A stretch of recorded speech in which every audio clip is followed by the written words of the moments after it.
योऽन्तः प्रविश्य मम वाचमिमां प्रसुप्तां सञ्जीवयत्यखिलशक्तिधरस्वधाम्ना अन्यांश्च हस्तचरणश्रवणत्वगादीन् प्राणान् नमो भगवते पुरुषाय तुभ्यम् येनाहमिह दुर्मार्गादुद्धृत्याभिनिवेशितः सम्यक् श्रीवैष्णवे मार्गे पूर्णप्रज्ञं नमामि तं माध्वीर्गावो भवन्तु पुनः श्रीगुरुभ्यो नमः हरिः ओम् जन्माद्यस्य यतोऽन्वयादितरतश्चार्थेष्वभिन्नस्वराट् तेने ब्रह्महृदाय आदिकवये मुह्यन्ति यं सूरयः तेजो वारिमृदां यथा विनिमयो यत्र त्रिसर्गो मृषा धाम्ना स्वेन सदा निरस्तकुहकं सत्यं परं धीमहि निगमकल्पतरोर्गलितं फलं शुकमुखादमृतद्रवसंयुतं पिबत भागवतं रसमालयं मुहुरहो रसिकाः भुवि भावुकाः स्वस्त्यस्तु सताम् अशेषसन्मङ्गलानि भवन्तु नमो मस्तात्विका देवाः विष्णुभक्तिपरायणाः धर्ममार्गे प्रेरयन्तु भवन्तः सर्व एव हि पृथ्वीमण्डलमध्यस्थाः पूर्णबोधमतानुगाः वैष्णवाः विष्णुहृदयाः तां नमस्ये गुरून्मम ಇಂದಿನಿಂದ 4 ದಿನಗಳ ಕಾಲ ಭಾಗವತದ ದಶಮ ಸ್ಕಂಧದ ಚಿಂತನೆಯನ್ನು ನಡೆಸಲಿಕ್ಕೆ ಆ ಗೋಪಾಲಕೃಷ್ಣನ ಪ್ರೇರಣೆಯಿಂದ ಗೋಪಾಲಕೃಷ್ಣನ ಪ್ರೀತ್ಯರ್ಥವಾಗಿ ಅಧಿಕ ಮಾಸದ ಪರ್ವಕಾಲದಲ್ಲಿ ನಾವೆಲ್ಲ ಸೇರಿದ್ದೇವೆ. ನಿಜವಾಗಿಯೂ ಅಧಿಕ ಮಾಸ ತುಂಬ ಪುಣ್ಯಪ್ರದವಾದ ಕಾಲ. ನಾವು ಸತ್ಕರ್ಮವನ್ನು ಮಾಡುತ್ತೇವೆ, ದೇವರ ಕುರಿತಾದ ಆರಾಧನೆಯನ್ನು ಮಾಡುತ್ತೇವೆ. ಅದರಲ್ಲೂ ವಿಶೇಷವಾಗಿ ಭಗವಂತನ ಗುಣಕಥೆಗಳನ್ನು ಕೇಳುತ್ತೇವೆ ಅಂತಂದ್ರೆ ಅದು ತುಂಬಾ ಪ್ರಶಸ್ತವಾಗಿರುವಂಥದ್ದು. ಹಾಗಾಗಿ ಇದೊಂದು ಒಳ್ಳೆ ದೈವ ಪ್ರೇರಿತವಾದ ಕೃಷ್ಣನ ಅನುಗ್ರಹವನ್ನು ನಮಗೆ ತಂದುಕೊಡುವಂತಹ ಒಂದು ಒಳ್ಳೆಯ ಕಾರ್ಯಕ್ರಮ. ಪುರಾಣಗಳಲ್ಲಿ ಭಾಗವತ ಪುರಾಣ ಎನ್ನುವುದು ತುಂಬಾ ಮುಖ್ಯವಾಗಿ ಆ ದೇವರ ಮಹಿಮೆಯನ್ನು ತೋರಿಸಿಕೊಡುವಂತಹ ಪುರಾಣ. ಆ ಪುರಾಣದ ರಚನೆಯ ಹಿನ್ನೆಲೆಯನ್ನು ನಾವು ನೋಡಬೇಕಾದ್ರೆ, ಬೇರೆಲ್ಲ ಪುರಾಣಗಳನ್ನು ರಚಿಸಿದ ಬಳಿಕ ವೇದವ್ಯಾಸ ದೇವರು ತಾವಿನ್ನೇನೋ ಮಾಡಬೇಕಾಗಿದೆ ಎನ್ನುವಂತಹ ಆಲೋಚನೆ ಉಳ್ಳವರಾಗಿರ್ತಾರೆ. ಆ ರೀತಿ ತಮ್ಮನ್ನು ತಾವು ತೋರಿಸಿಕೊಡ್ತಾರೆ. ನಾರದರ ಜೊತೆಗೆ ಮಾತುಕತೆ ಆಗಬೇಕಾದ್ರೆ ನಾರದರು ಅದೇ ಮಾತನ್ನು ಹೇಳ್ತಾರೆ, ನೀವು ಮಹಾಭಾರತವನ್ನು ರಚನೆ ಮಾಡಿಕೊಟ್ಟಿದ್ದೀರಿ, ಬೇರೆ ಬೇರೆ ಪುರಾಣಗಳನ್ನೆಲ್ಲ ರಚನೆ ಮಾಡಿಕೊಟ್ಟಿದ್ದೀರಿ, ಅದರಲ್ಲೆಲ್ಲ ಕಡೆಯಲ್ಲೂ ಕೂಡ ಭಗವಂತನ ಮಹಿಮೆಯನ್ನು ನೀವು ತೋರಿಸಿಕೊಟ್ಟಿದ್ದೀರಿ. ಆದರೆ ಕೇವಲ ಭಗವಂತನ ಮಹಿಮೆ ಮಾತ್ರವಲ್ಲದೆ ಪುರಾಣಗಳಲ್ಲಿ ಬೇರೆ ವಿಷಯಗಳೂ ಇವೆ. ವಿಷ್ಣುವಿನ ಮಹಿಮೆಯನ್ನು, ಕೃಷ್ಣನ ಮಹಿಮೆಯನ್ನೇ ತೋರಿಸಿಕೊಡುವಂತಹ ಗ್ರಂಥದ ರಚನೆಯಾದರೆ ಲೋಕಕ್ಕೆ ಒಳಿತಾಗ್ತದೆ ಎಂದು ನಾರದರು ಪ್ರಾರ್ಥನೆ ಮಾಡಿಕೊಳ್ತಾರೆ. ಆಗ ವೇದವ್ಯಾಸ ದೇವರು ಈ ಭಾಗವತ ಪುರಾಣವನ್ನು ರಚನೆ ಮಾಡಿ ಜಗತ್ತಿಗೆ ಕೊಡ್ತಾರೆ ಅಂತ ಹೇಳಿ ಅದಕ್ಕೆ ಹೆಸರೇ ಭಾಗವತ. ಈಗ ನೋಡಿ, ಗರುಡ ಪುರಾಣ ಅಂತ ಇದೆ. ಗರುಡನ ಪ್ರಶ್ನೆಗೆ ಮಹಾವಿಷ್ಣು ದೇವರ ಉತ್ತರ ರೂಪವಾಗಿ ಬಂದಿರುವಂತಹ ಪುರಾಣ. ಹಾಗೆ ಬೇರೆ ಬೇರೆ ಪುರಾಣಗಳಿಗೆ ಆ ಒಂದು ವಿಶಿಷ್ಟವಾದಂತಹ ಹೆಸರು ಬರಲಿಕ್ಕೆ ಆ ಪುರಾಣಗಳನ್ನು ಹೇಳಿದವರು ಮತ್ತೆ ಕೇಳಿದವರು ಅವರ ಮಧ್ಯದ ಸಂವಾದ ರೂಪವಾಗಿ ಬಂದಿರುವುದು ಅವರವರ ಹೆಸರಲ್ಲೇ ಎನ್ನಿಸಲಾಗಿದೆ. ಇದರಲ್ಲಿ ವಾಸ್ತವಿಕವಾಗಿ ಈ ಕಥೆಯನ್ನು ಲೋಕದಲ್ಲಿ ಮುಖ್ಯವಾಗಿ ಕೇಳಿದವನು ಪರೀಕ್ಷಿತ ರಾಜ. ಪರೀಕ್ಷಿತ ಪುರಾಣ ಅಂತ ಬಂದಿಲ್ಲ. ಶುಕಾಚಾರ್ಯರು ಉಪದೇಶ ಕೊಟ್ಟರು, ಶುಕ ಪುರಾಣ ಅಂತ ಇದನ್ನು ಕರೆದಿಲ್ಲ. ಮತ್ತೇನು ಅಂತಂದ್ರೆ ಭಾಗವತ ಪುರಾಣ ಅಂತ ಕರೆದರು.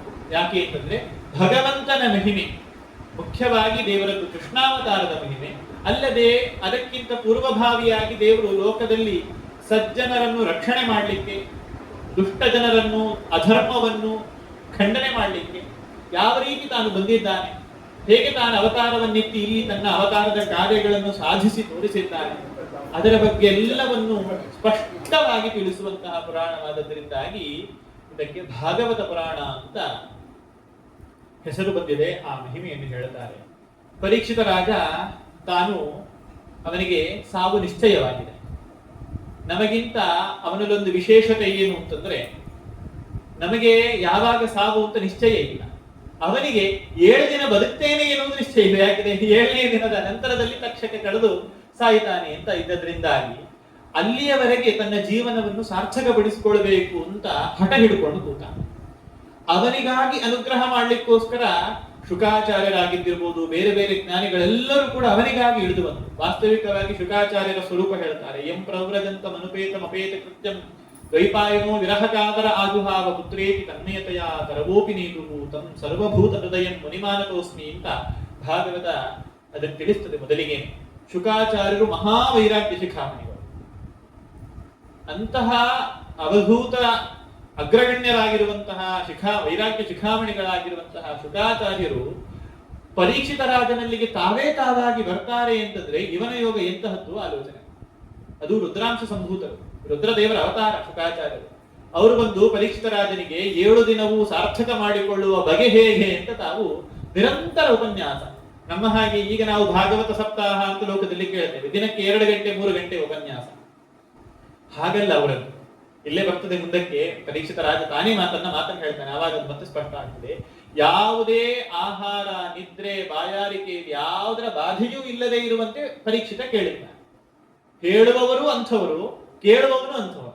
ಕೆಲವೊಂದು ಕಡೆ ಏನಾಗ್ತದೆ ಅಂತಂದ್ರೆ ಕೇಳಲಿಕ್ಕೆ ತುಂಬಾ ಆಸಕ್ತಿ ಇರ್ತದೆ ಕೇಳುಗರಿಗೆ, ಆದ್ರೆ ಹೇಳುವವರಲ್ಲಿ ಸಾಮರ್ಥ್ಯ ಇರುವುದಿಲ್ಲ. ಕೆಲವೊಂದು ಕಡೆ ಹೇಳುವವರಲ್ಲಿ ಸಾಮರ್ಥ್ಯ ಇರುತ್ತದೆ, ಕೇಳುವವರಲ್ಲಿ ಸಾಮರ್ಥ್ಯ ಇರುವುದಿಲ್ಲ. ಅವರಿಗೆ 1/4 ಗಂಟೆ 1/2 ಗಂಟೆ ಆದ ಕೂಡಲೇ ಕಣ್ಕೂರ್ಲಿಕ್ಕೆ ಶುರುವಾಗ್ತದೆ. ಹೀಗಿದ್ರೆ ಪ್ರಯೋಜನ ಇಲ್ಲ. ಇಲ್ಲಿ ಕೇಳುವಂತಹ ಪರೀಕ್ಷಿತ ರಾಜನೂ ಕೂಡ ಅತ್ಯಂತ ದಕ್ಷನಾಗಿದ್ದಾನೆ, ಹೇಳುವಂತಹ ಶುಕಾಚಾರ್ಯರು ಕೂಡ ಅತ್ಯಂತ ದಕ್ಷರಾಗಿದ್ದಾರೆ. ಆ ರೀತಿ ಭಾಗವತ ಉಪನ್ಯಾಸ ನಡೀತಾ ಬಂದಿದೆ. 5 ದಿನ ಕಳೆದಾಗಿದೆ. ಅಲ್ಲಿಯವರೆಗೆ ನವಮಸ್ಕಂಧದ ಕೊನೆಯಲ್ಲಿ ಆ ಸೂರ್ಯವಂಶದ ಕಥೆ, ಅಲ್ಲಿ ಬಂದಂತಹ ರಾಜರುಗಳ ಕಥೆ, ಅದರ ಹಿಂದೆ ಬೇರೆ ಬೇರೆ ಅವತಾರಗಳನ್ನೆಲ್ಲ ಹೇಳಿಕೊಂಡು ಬಂದು ಅಲ್ಲಿ ಆ ಕಥೆಗಳನ್ನು ಹೇಳಿದ್ದಾನೆ. ಚಂದ್ರವಂಶದಲ್ಲಿ ಬಂದಂತಹ ರಾಜರುಗಳ ಕಥೆಯನ್ನು ಕೂಡ ಶುಕಾಚಾರ್ಯರು ಪರೀಕ್ಷಿತ ರಾಜನಿಗೆ ಉಪದೇಶ ಮಾಡಿದ್ದಾರೆ. ಪರೀಕ್ಷಿತ ಮುಂದೆ ಪ್ರಶ್ನೆ ಮಾಡ್ತಾ ಇದ್ದಾನೆ. ದಶಮಸ್ಕಂಧ ಆರಂಭ ಆಗುವುದೇ ಪರೀಕ್ಷಿತ ರಾಜನ ಪ್ರಶ್ನೆಯ ಮುಖಾಂತರ. ರಾಜೋವಾಚ ಕಥಿತೋ ವಂಶ ವಿಸ್ತಾರೋ ಭವತಾ ಸೋಮ ಸೂರ್ಯಯೋಃ ರಾಜ್ಞಾಂಚೋಭಯ ವಂಶ್ಯಾನಾಂ ಚರಿತಂ ಪರಮಾದ್ಭುತಂ. ಪರೀಕ್ಷಿತ ಹೇಳ್ತಾ ಇದ್ದಾನೆ ಶುಕಾಚಾರ್ಯರಲ್ಲಿ, ಸೂರ್ಯವಂಶ ಚಂದ್ರವಂಶ ಈ 2 ವಂಶದಲ್ಲಿ ಬಂದಂತಹ ಯಾರು ಮಹಾನುಭಾವರಿದ್ದಾರೆ ಅವರ ವಂಶದ ಮಹಿಮೆಯನ್ನು ನೀವು ನನಗೆ ಉಪದೇಶ ಮಾಡಿದ್ದೀರಿ. ಆಗ ಅಲ್ಲಿ ಬಂದಿರುವಂತಹ, ಯಾಕೆ ಭಾರತವನ್ನಾಳಿದ 2 ಮುಖ್ಯ ರಾಜವಂಶ, ಸೂರ್ಯವಂಶ ಹಾಗೂ ಚಂದ್ರವಂಶ, ಅದರಲ್ಲಿ ಬಂದಿರುವಂತಹ ಮಹಾನುಭಾವರ ವರ್ಣನೆಯನ್ನೆಲ್ಲ ಮಾಡಿ ಆಗಿದೆ. ಇವಾಗ ವೈಯಕ್ತಿಕ ಪ್ರಶ್ನೆಯ ರೂಪದಲ್ಲಿ ಕೇಳ್ತಾ ಇದ್ದಾನೆ ಪರೀಕ್ಷಿತ ರಾಜ. ಏನು ಅಂತಂದ್ರೆ, ಯದೋಶ್ಚ ಧರ್ಮಶೀಲಸ್ಯ ನಿತರಾಂ ಮುನಿಸತ್ತಮ ತತ್ರಾಂಶೇನ ಅವತೀರ್ಣಸ್ಯ ವಿಷ್ಣೋರ್ ವೀರ್ಯಾಣಿ ಶಂಸನಃ. ಈ ಸೂರ್ಯವಂಶದ ರಾಜರುಗಳಲ್ಲಿ ಯಾರು ಪ್ರಸಿದ್ಧರಾಗಿದ್ದಾರೆ, ಅದರಲ್ಲಿ ರಾಮಚಂದ್ರನ ಅವತಾರ ಮಾಡಿ ಬಂದಿದ್ದಾನೆ. ರಾಮಚಂದ್ರನ ಅವತಾರದ ಲೀಲೆಗಳೇನಿವೆ ಅವುಗಳನ್ನೆಲ್ಲ ವರ್ಣಿಸಿದ್ರಿ. ಚಂದ್ರವಂಶದಲ್ಲಿ ಬಂದಿರುವಂತಹ ಮುಖ್ಯ ರಾಜರುಗಳ ವರ್ಣನೆಯನ್ನೆಲ್ಲ ಮಾಡಿದ್ದೀರಿ. ಆ ಚಂದ್ರವಂಶದಲ್ಲಿಯೇ ಬಂದಿರುವಂತದ್ದು ಯದುವಿನ ಒಂದು ವಂಶ, ಅಂದ್ರೆ ಯಯಾತಿ ಮಹಾರಾಜನಿಗೆ ಶರ್ಮಿಷ್ಠ ಹಾಗೂ ದೇವಯಾನಿ ಅಂತ 2 ಪತ್ನಿಯರು. ವಸ್ತುತಃ ದೇವಯಾನಿ ಅವನು ಅಗ್ನಿಸಾಕ್ಷಿಯಾಗಿ ಕೈ ಹಿಡಿದ ಪತ್ನಿ, ಶುಕ್ರಾಚಾರ್ಯರ ಮಗಳು ದೇವಯಾನಿ. ಆ ದೇವಯಾನಿಯ ಜೊತೆಗೆ ವೃಷಪರ್ವ ರಾಜನ ಮಗಳಾದಂತಹ ಶರ್ಮಿಷ್ಠೆಯು ದೇವಯಾನಿಯ ದಾಸಿಯವಳು, ಅವಳು ಬಂದಿದ್ದಾಳೆ. ಆ ಶರ್ಮಿಷ್ಠೆಯ ಜೊತೆಗೂ ಕೂಡ ಯಯಾತಿ ತಾನು ಸಂಸಾರವನ್ನು ನಡೆಸ್ತಾನೆ. ಹೀಗೆ ಆ ಶರ್ಮಿಷ್ಠೆ ಹಾಗೂ ದೇವಯಾನಿ ಇವರಿಬ್ಬರಲ್ಲಿ ಒಟ್ಟು 5 ಮಂದಿ ಪುತ್ರರಾಗ್ತಾರೆ ಯಯಾತಿ ಮಹಾರಾಜನಿಗೆ. ಯದು, ತುರ್ವಶು, ಪೂರು, ಆನು, ದೃಹ್ಯು ಅಂತ ಹೇಳಿಕೊಂಡು 5 ಮಂದಿ ಪುತ್ರರು. ಅದರಲ್ಲಿ 2 ದೇವಯಾನಿಯ ಮಕ್ಕಳು, ಯದು, ತುರ್ವಶು ಇವರಿಬ್ಬರು ದೇವಯಾನಿಯ ಮಕ್ಕಳು. ಅದರಲ್ಲಿ ಒಬ್ಬ ಯಾರಿದ್ದಾನೆ ಯದು, ಆ ಯದುವಿನ ವಂಶವೇ ಮುಂದೆ ಬೆಳ್ಕೊಂಡು ಬಂದಿದೆ. ಆ ಯದುವಂಶವೇ ಅದರಲ್ಲಿ ಅನೇಕ ವಿಭಾಗಗಳು, ಉಪವಿಭಾಗಗಳು. ಅದರಲ್ಲಿ ಭೋಜವಂಶ ಅಂತ ಕರೀತಾರೆ ಅದನ್ನು, ಆಮೇಲೆ ವೃಷ್ಣಿ ವಂಶ ಅಂತ ಕರೀತಾರೆ. ಹೀಗೆಲ್ಲ ಅನೇಕ ವಿಭಾಗಗಳು. ಆ ರೀತಿ ಬಂದಿರುವಂತಹ ಯದುವಿನ ವಂಶದಲ್ಲಿ ಭಗವಂತ ಅವತಾರ ಮಾಡಿ ಬಂದಿದ್ದಾನೆ. ಯಾರು? ವಿಷ್ಣೋ ವೀರ್ಯಾಣಿ ಶಂಸನಃ. ಮಹಾವಿಷ್ಣು ತಾನು ಯದುವಂಶದಲ್ಲಿ ಅವತಾರ ಮಾಡಿ ಬಂದಿದ್ದಾನೆ. ಯದುವಂಶವನ್ನು ತಾನು ಉದ್ಧಾರ ಮಾಡಿದ್ದಾನೆ. ಅವನ ವೀರ್ಯಾಣಿ ನಹ ಶಂಸ, ವೀರ್ಯ ಶಬ್ದಕ್ಕೆ ಅರ್ಥ ಏನು ಅಂತ ಹೇಳಿದ್ರೆ ಆರಬ್ಧ ಅಂತಗಾಮಿತ ಅಂತ. ಶುರು ಮಾಡಿದ ಕೆಲಸವನ್ನು, ಸಂಕಲ್ಪ ಮಾಡಿದ ಕೆಲಸವನ್ನು ಸಂಕಲ್ಪ ಮಾಡಿದ ರೀತಿಯಲ್ಲಿಯೇ ಕೊನೆಗೊಳಿಸುವಂತಹ ಸಾಮರ್ಥ್ಯ ಯಾರಲ್ಲಿ ಇರ್ತದೋ ಅವನನ್ನು ವೀರ್ಯವಾನ್ ಅಂತ ಕರೀತಾರೆ. ನಮ್ಮಲ್ಲಿ ಹಾಗಿಲ್ಲ. ಸಂಕಲ್ಪವನ್ನು ಮಾಡುತ್ತೇವೆ, ಸಂಕಲ್ಪ ಮಾಡಿದ ಹಾಗೆಯೇ ಕೊನೆ ಆಗ್ತದೆ ಅಂತಿಲ್ಲ. ಎಷ್ಟೋ ಬಾರಿ ಸಂಕಲ್ಪದಲ್ಲಿಯೇ ಕೃಷ್ಣಾರ್ಪಣ ಆಗಿ ಬಿಡುವುದು ಅಂತಲೂ ಉಂಟು. ಮತ್ತಿನ್ನೊಂದು ಬಾರಿ ಸಂಕಲ್ಪ ಮಾಡ್ತೇವೆ, ಆದ್ರೆ ನಾವು ಎಣಿಸಿದ ರೀತಿಯಲ್ಲಿ ಕಾರ್ಯರೂಪಕ್ಕಾಗುವುದಿಲ್ಲ. ಯಾಕೆ? ನಮ್ಮಲ್ಲಿ ಇಂತಹ ಸಾಮರ್ಥ್ಯ ಇಲ್ಲ. ದೇವರದ್ದು ಯಾವ ಕಾರ್ಯವೂ ಕೂಡ ಹೀಗೆ ಅರ್ಧಕ್ಕೆ ನಿಲ್ಲುವುದು, ಹೀಗಲ್ಲ ಹಾಗೆ ಮಾಡಬೇಕಾಗಿದೆ ಅಂತ ಬದಲು ಮಾಡುವಂಥದ್ದು ನಮ್ಮಲ್ಲಿ ಇರ್ತದೆ. ಪ್ಲಾನ್ ಬಿ, ಪ್ಲಾನ್ ಸಿ ಅಂತ ಅಂತದ್ದೆಲ್ಲ ಯಾವುದೂ ಇಲ್ಲ ದೇವರದ್ದು.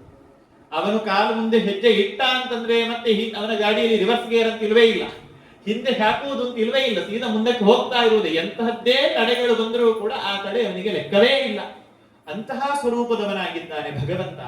ಅದಕ್ಕೆ ಹೇಳ್ತಾ ಇದ್ದಾನೆ ಪರೀಕ್ಷಿತ ರಾಜ, ವಿಷ್ಣೋಹ ವೀರ್ಯಾಣಿ ಶಂಸನಃ. ಆ ಭಗವಂತನ ಆರಬ್ಧಾಂತಗಾಮಿತ, ಆರಂಭಿಸಿದ ಸಂಕಲ್ಪಿಸಿದಂತಹ ಕಾರ್ಯಗಳೆಲ್ಲವೂ ಕೂಡ ಪರಿಪೂರ್ಣವಾಗುವಂಥದ್ದು. ಅಂತಹ ಭಗವಂತನ ಅಪರಿಮಿತವಾದ ಪರಾಕ್ರಮಗಳನ್ನು ನನಗೆ ವರ್ಣಿಸಿರಿ ಕೇಳ್ತಾನೆ. ಯಾಕೆ? ಕೃಷ್ಣನ ಕುರಿತಾಗಿಯೇ ಕೇಳುವಂತಹ ಬಯಕೆ ಯಾಕೆ ಇಷ್ಟು ಮೂಡಿದೆ ಪರೀಕ್ಷಿತನಿಗೆ ಅಂತ ಕೇಳಿದ್ರೆ, ಅವತೀರ್ಯ ಯದೋರ್ವಂಶೇ ಭಗವಾನ್ ಭೂತ ಭಾವನಃ ಕೃತವಾನ್ ಯಾನಿ ವಿಶ್ವಾತ್ಮ ತಾನಿ ನೋವದ ವಿಸ್ತರಾತ್. ಯದುವಿನ ವಂಶದಲ್ಲಿ ಅವತಾರ ಮಾಡಿ ಬಂದಿದ್ದಾನೆ ದೇವರು. ಯಾಕೆ ಈ ಮಾತನ್ನು ಹೇಳ್ತಾ ಇದ್ದಾನೆ ಪರೀಕ್ಷಿತ ಅಂದ್ರೆ, ಪರೀಕ್ಷಿತನಿಗೆ ಸ್ಪಷ್ಟ ಗೊತ್ತಿದೆ ಕೃಷ್ಣನದ್ದು ಸಾಕ್ಷಾತ್ ಭಗವಂತನದ್ದೇ ಅವತಾರ ಅಂತ. ಯಾಕೆ ಅಂತಂದ್ರೆ ನಮ್ಮಲ್ಲಿ ಎರಡು ವ್ಯವಹಾರ. ಸಾಮಾನ್ಯ ಮನುಷ್ಯರು ಹುಟ್ಟಿದಕ್ಕೆಲ್ಲ ಯಾರು ಅವತಾರ ಅಂತ ಹೇಳುವುದಿಲ್ಲ, ಹುಟ್ಟಿ ಬರುವುದು ಅಂತ. ಯಾಕೆ ಹುಟ್ಟಿ ಬರುವುದು ಅಂತಂದ್ರೆ ಹುಟ್ಟಿನ ಜೊತೆಗೆ ಇರುವಂತಹ ಸಾವು, ಸಂಸಾರದಲ್ಲಿರುವಂತಹ ಬವಣೆಗಳು, ಕಷ್ಟ ಕಾರ್ಪಣ್ಯಗಳು, ದುಃಖ ದುಮ್ಮಾನಗಳು, ಹಸಿವು, ಬಾಯಾರಿಕೆ, ನಿದ್ರೆ, ಆಲಸ್ಯ ಇವುಗಳೆಲ್ಲವೂ ಕೂಡ ಹುಟ್ಟಿನ ಜೊತೆಗೇ ಮನುಷ್ಯನಿಗೆ ಬರ್ತದೆ. ಹಾಗಾಗಿ ನಮ್ಮದು ಯಾವುದನ್ನು ಕೂಡ ಅವತಾರ ಅಂತ ಕರೆಯುವುದಿಲ್ಲ, ಹುಟ್ಟು ಅಂತ ಕರೆಯುವುದು. ಆದ್ರೆ ದೇವರದ್ದು ಅವತಾರ, ಅವನು ಇಳಿದು ಬರುವುದು, ಅವನು ಹುಟ್ಟಿ ಬರುವುದಲ್ಲ. ತಾನು ವೈಕುಂಠದಲ್ಲಿ ಲೀಲಾಮಯವಾದ ಕರ್ಮಗಳನ್ನು ನಡೆಸ್ತಾ ಇರುವಂತಹ ದೇವರು ಇಲ್ಲಿಗೆ ಬಂದಾಗಲೂ ಅದೇ ರೀತಿ ಕರ್ಮವನ್ನು ಮಾಡುತ್ತಾನೆ. ಬರುವುದರಿಂದಲೂ ಹಿಡಿದು ಅವನಿಗೆ ಯಾವುದೇ ಸಾಂಸಾರಿಕವಾದಂತಹ ಬಂಧನಗಳಿಲ್ಲ. ಅದಕ್ಕೆ ಅದನ್ನು ಅವತಾರ ಅಂತ ಕರೆಯುವುದು. ಪರೀಕ್ಷಿತ ರಾಜನಿಗೆ ಆ ಎಚ್ಚರ ಇದೆ. ಕೃಷ್ಣ ಸಾಕ್ಷಾತ್ ಪರಮಾತ್ಮ ಭಗವಂತ ಅಂತ ಎಚ್ಚರ ಇದೆ. ಅದಕ್ಕೆ ಆ ಮಾತನ್ನು ಹೇಳ್ತಾ ಅವನ ಮಹಿಮೆಗಳನ್ನು ವರ್ಣಿಸಿರಿ ಅಂತ ಹೇಳ್ತಾನೆ. ಯಾಕೆ ಆ ಮಹಿಮೆ ಎಂತಹದ್ದು ಅಂತ ಕೇಳಿದ್ರೆ, ನಿವೃತ್ತ ತರ್ಷೈರುಪಗೀಯ ಮಾನಾದ್ಭವೌಷಧಾತ್ ಶ್ರೋತ್ರ ಮನೋಭಿರಾಮಾತ್ ಕ ಉತ್ತಮ ಶ್ಲೋಕ ಗುಣಾನುವಾದಾತ್ ತುಮಾನ್ ವಿರಜ್ಯೇತ ವಿನಾಪಶುಘ್ನಾತ್. ಆ ಭಗವಂತನ ಕಥೆ ಎಂತಹದ್ದು ಅಂತ ಕೇಳಿದ್ರೆ, ಜೀವನ್ಮುಕ್ತರು ಅಂತ ಕೆಲವರು ಇರ್ತಾರೆ. ಜೀವನ್ಮುಕ್ತರು ಅಂತಂದ್ರೆ ಸಂಸಾರದಲ್ಲಿ ತಾವು ಎಲ್ಲ ಸಾಧನೆಯನ್ನು ಮಾಡಿಕೊಂಡು ದೇವರನ್ನು ಕಂಡಾಗಿದೆ, ದೇವರ ಲೋಕಕ್ಕೆ ಹೋಗುವುದೊಂದು ಬಾಕಿ ಇದೆ. ಅಂತಹ ಸ್ಥಿತಿಯಲ್ಲಿರುವವರನ್ನು ಜೀವನ್ಮುಕ್ತರು ಅಂತ ಕರೀತಾರೆ. ಅಂತಹ ವ್ಯಕ್ತಿಗಳಿಗೆ ಇಲ್ಲಿಯ ಯಾವುದೇ ಪದಾರ್ಥಗಳು ಬೇಕಾಗಿಲ್ಲ. ಎಂಥದ್ದೇ ನೀವು ಕೊಡ್ಲಿಕ್ಕೆ ಹೋದರೂ ಕೂಡ, ಯಾವುದೇ ಐಷಾರಾಮಿ ಜೀವನದ ಆಸೆಯನ್ನು ನೀವು ಒಡ್ಡಿದ್ರೂ ಕೂಡ ಅವರದನ್ನು ಕಾಲ ಕಸದಂತೆ ಕಾಣ್ತಾರೆ. ಯಾಕೆ ಅಂತಂದ್ರೆ ದೇವರು ಮಾತ್ರವೇ, ದೇವರನ್ನು ಕಂಡಾದ ಮೇಲೆ ಇಲ್ಲಿಯೇ ಯಾಕೆ ಬೇಕಾಗಿದೆ. ಅಂತಹ ವ್ಯಕ್ತಿಗಳು ಕೂಡ ಅವರನ್ನು ಕರೆಯುವುದು ನಿವೃತ್ತ ತರ್ತರು ಅಂತ. ನಿವೃತ್ತ ತರ್ಷರು ಅಂತಂದ್ರೆ ಅವರಿಗೆ ಇಲ್ಲಿಯೇ ಯಾವುದೇ ತೃಷೆ, ಬಾಯಾರಿಕೆ ಇಲ್ಲ, ವಿಷಯ ಪದಾರ್ಥಗಳ ಬಾಯಾರಿಕೆ ಇಲ್ಲ. ಅಂಥವರು ಕೂಡ ಸ್ತುತಿ ಮಾಡ್ತಾರೆ ಯಾರನ್ನು ಅಂತ ಕೇಳಿದ್ರೆ ಕೃಷ್ಣ. ಅಂದ್ರೆ ವೈರಾಗ್ಯ ಶಿಖಾಮಣಿಗಳು ಕೂಡ ಸ್ತುತಿ ಮಾಡ್ತಾರೆ, ವೈರಾಗ್ಯ ಶಿಖಾಮಣಿಗಳು ಕೂಡ ಉಪಾಸನೆ ಮಾಡ್ತಾರೆ ಯಾರನ್ನು ಅಂತ ಹೇಳಿದ್ರೆ ಶ್ರೀಕೃಷ್ಣನನ್ನು. ಅಂತಹ ಕೃಷ್ಣನ ಮಹಿಮೆಗಳು. ಅಲ್ಲದೆ ಭವೌಷಧ, ಆ ಕೃಷ್ಣನ ಮಹಿಮೆ ಎಂತಹದ್ದು ಅಂತ ಕೇಳಿದ್ರೆ ಸಂಸಾರಕ್ಕೆ ಮದ್ದಿನ ರೂಪದಲ್ಲಿ ಇರುವಂತಹದ್ದು. ಭವ ಅಂದ್ರೆ ಸಂಸಾರ, ಸಂಸಾರಕ್ಕೆ ಮದ್ದು. ಅದಕ್ಕೆ ಪುರಾಣಗಳಲ್ಲಿ ಒಂದು ಮಾತು ಬರ್ತದೆ, ಚತುಸ್ಸಾಗರ ಮಾಸಾದ್ಯ ಜಂಬೂದ್ವೀಪೋತ್ತಮೇ ಕುಚಿತ ನಪುಮಾನ್ ಕೇಶವಾದನ್ಯ ಸರ್ವಪಾಪ ಚಿಕಿತ್ಸಕ ಅಂತ. ನಮಗೆ ಬರುವ ಬೇರೆ ಬೇರೆ ರೋಗಗಳಿವೆ ಅಲ್ವಾ, ಕಣ್ಣು ನೋವಿನಿಂದ ಹಿಡ್ಕೊಂಡು ಕಾಲು ಗಂಟು ನೋವಿನವರೆಗೆ ಎಲ್ಲ ಬಗೆ ಬಗೆಯ ರೋಗಗಳು, ಎಷ್ಟು ವೆರೈಟಿಗಳಿವೆ. ಅದೆಲ್ಲದಕ್ಕೂ ಕೂಡ ಅದಕ್ಕೆ ಸ್ಪೆಷಲಿಸ್ಟ್ಗಳು ಅಂತ ಹೇಳಿಕೊಂಡು ಒಬ್ಬೊಬ್ಬರು ವೈದ್ಯರಿದ್ದಾರೆ. ನಾವು ENT ಅಂತ ಹೇಳ್ತೇವೆ, ಗೈನಕಾಲಜಿಸ್ಟ್ ಅಂತ ಹೇಳ್ತೇವೆ. ಹೀಗೆ ಒಂದೊಂದಕ್ಕೆ ಒಬ್ಬೊಬ್ರು ಸ್ಪೆಷಲಿಸ್ಟ್ಗಳು ಅಂತಿದ್ದಾರೆ. ಅವರಿಗೆ ಬೇರೆ ಡಿಪಾರ್ಟ್ಮೆಂಟ್ ಇದ್ದು ರೋಗವನ್ನು ಕೇಳಿದ್ರೆ ಅದು ನಮಗೆ ಗೊತ್ತಿಲ್ಲ ಅಂತ ಕೈ ಚೆಲ್ಲಿ ಕೂತ್ಕೊಳ್ತಾರೆ ಅಲ್ವಾ. ಯಾಕೆ ಅಂತ ಹೇಳಿದ್ರೆ ಇಲ್ಲಿ ಇರುವ ಲೋಕದಲ್ಲಿ ಕಾಣುವಂತಹ ಯಾವುದೇ ವೈದ್ಯರಾಗಿದ್ದರೂ ಕೂಡ ಅವರು ಅತ್ಯಂತ ಸೀಮಿತವಾದಂತಹ ರೋಗ ಪರಿಹಾರ ಮಾಡುವ ಸಾಮರ್ಥ್ಯ ಹೊಂದಿರುವವರು. ಇಡೀ ಪುರಾಣ ಹೇಳ್ತದೆ, 4 ದಿಕ್ಕುಗಳಲ್ಲಿರುವಂತಹ ಸಾಗರದವರೆಗೂ ಹೋಗಿ ಹುಡುಕಿ ಇಡೀ ಜಂಬೂದ್ವೀಪ ಅದನ್ನು ಹುಡುಕಿದ್ರೂ ಕೂಡ ನಪುಮಾನ್ ಕೇಶವಾದನ್ಯ ಸರ್ವಪಾಪ ಚಿಕಿತ್ಸಕ ಅಂತ. ನಮ್ಮ ಎಲ್ಲ ರೋಗಕ್ಕೆ ಮೂಲ ಕಾರಣವಾಗಿರುವಂತದ್ದು ಪಾಪ. ಎಲ್ಲ ಪಾಪಕ್ಕೆ ಚಿಕಿತ್ಸೆ ಕೊಡುವಂತಹ ವೈದ್ಯ ಕೇಶವ, ನಾರಾಯಣ, ಕೃಷ್ಣ. ಅವನನ್ನು ಬಿಟ್ಟು ಮತ್ತೊಬ್ಬನಿಲ್ಲ ಅಂತ. ಅದಕ್ಕೆ ಹೇಳ್ತಾ ಇದ್ದಾರೆ ಭವೌಷಧ, ಸಂಸಾರಕ್ಕೆ ಔಷಧಿ ಅಂತ ಇರುವಂತದ್ದು. ಅಂದ್ರೆ ಸಂಸಾರದಲ್ಲಿ ನಾವು ಪಡ್ತಾ ಇರುವಂತಹ ಕಷ್ಟ ಕಾರ್ಪಣ್ಯಗಳೇನಿವೆ, ಸಂಪೂರ್ಣವಾಗಿ ನಮ್ಮಿಂದ ಆ ಕಷ್ಟ ಕಾರ್ಪಣ್ಯಗಳು ದೂರ ಆಗಬೇಕು ಅಂತಂದ್ರೆ ಕೃಷ್ಣನನ್ನು ಆಶ್ರಯಿಸಬೇಕು, ಕೃಷ್ಣನೆಂಬಂತಹ ವೈದ್ಯನನ್ನು ಆಶ್ರಯಿಸಬೇಕು. ಹಾಗೆ ಅವನ ಕಥೆ ಇರುವಂತದ್ದು. ಅದಕ್ಕಾಗಿ ಪರೀಕ್ಷಿತ ರಾಜನಿಗೆ ಅಷ್ಟು ಆಸಕ್ತಿ. ಇನ್ನೇನು 2 ದಿನದಲ್ಲಿ ಸಾವು ಬರಲಿಕ್ಕಿದೆ. ಈಗ ಒಂದೊಮ್ಮೆ ನಾನು ಸತ್ರೆ ಮುಂದೆ ನನಗೆ ಸಾವೇ ಇಲ್ಲ ಅಂತ ಆಗಿಬಿಡಬೇಕು. ಈ ಸಾವೇ ನನ್ನ ಕೊನೆಯ ಸಾವಾಗಬೇಕು. ಆ ಬಯಕೆ ಉಳ್ಳವನಾಗಿದ್ದಾನೆ ಪರೀಕ್ಷಿತ. ದಾಸರು ಕೇಳ್ಕೊಳ್ತಾರಲ್ವಾ, ಹುಟ್ಟಿಸಲೇ ಬೇಡವೆನ್ನ, ಹುಟ್ಟಿಸಿದಕ್ಕೆ ಪಾಲಿಸೆನ್ನ, ಇಷ್ಟು ಮಾತ್ರ ಬೇಡಿಕೊಂಬೆ ಶ್ರೀಕೃಷ್ಣನೇ ಅಂತ.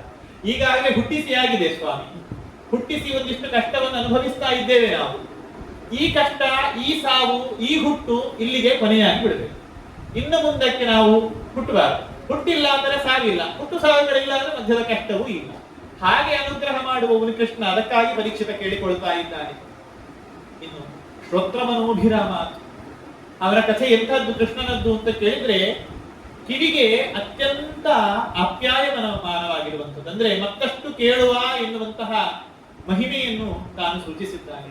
ಮನಸ್ಸಿಗೆ ಆಹ್ಲಾದಕತೆಯನ್ನು ತಂದುಕೊಡ್ತಾನೆ. ಮನಸ್ಸು ಕೂಡ ಪ್ರಫುಲ್ಲವಾಗ್ತದೆ ಕೃಷ್ಣನ ಕಥೆಯನ್ನು ಕೇಳಿದ್ರೆ. ಇಂತಹ ಉತ್ತಮ ಶ್ಲೋಕ, ಉತ್ತಮ ಶ್ಲೋಕ ಅಂತ ದೇವರ ಒಂದು ಹೆಸರು. ಯಾಕೆ ಅಂತ ಕೇಳಿದ್ರೆ ಉತ್ತಮರಾದಂತಹ ಬ್ರಹ್ಮ, ಲಕ್ಷ್ಮಿ ಮೊದಲಾದಂತಹ ದೇವತೆಗಳೂ ಕೂಡ ಕೃಷ್ಣನನ್ನು ಗುಣಗಾನ ಮಾಡ್ತಾರೆ. ಉಳಿದ ಇಂದ್ರಾದಿ ದೇವತೆಗಳು ಲಕ್ಷ್ಮಿಯನ್ನು, ಬ್ರಹ್ಮನನ್ನು ಸ್ತುತಿ ಮಾಡಿದ್ರೆ, ಆ ಲಕ್ಷ್ಮಿ ಬ್ರಹ್ಮಾದಿ ದೇವತೆಗಳೆಲ್ಲರೂ, ಉತ್ತಮರಾದ ದೇವತೆಗಳೆಲ್ಲರೂ ಕೂಡ ಈ ಕೃಷ್ಣನನ್ನು ಗುಣಗಾನ ಮಾಡ್ತಾರೆ. ಹಾಗಾಗಿ ಇವ ಉತ್ತಮರಿಂದಲೂ ಸ್ತುತಿಸಲ್ಪಡುವವನಾಗಿದ್ದಾನೆ. ಅಂತಹ ಆ ಕೃಷ್ಣನ ಗುಣಾನುವಾದದಲ್ಲಿ ಯಾವ ಮನುಷ್ಯ ತಾನೇ ವೈರಾಗ್ಯವನ್ನು ಕಾಳ್ತಾನೆ? ದೇವರ ಕಥೆ ಸಾಕು ಅಂತ ಯಾರಿಗೆ ಬರ್ತದೆ? ಬರಬಹುದು ಯಾರಿಗೆ? ವಿನಾ ಪಶುಘ್ನ. ಹೇಳ್ತಾರೆ, ಪರೀಕ್ಷಿತನೇ ಹೇಳ್ತಾನೆ, ಪಶುಘ್ನರು.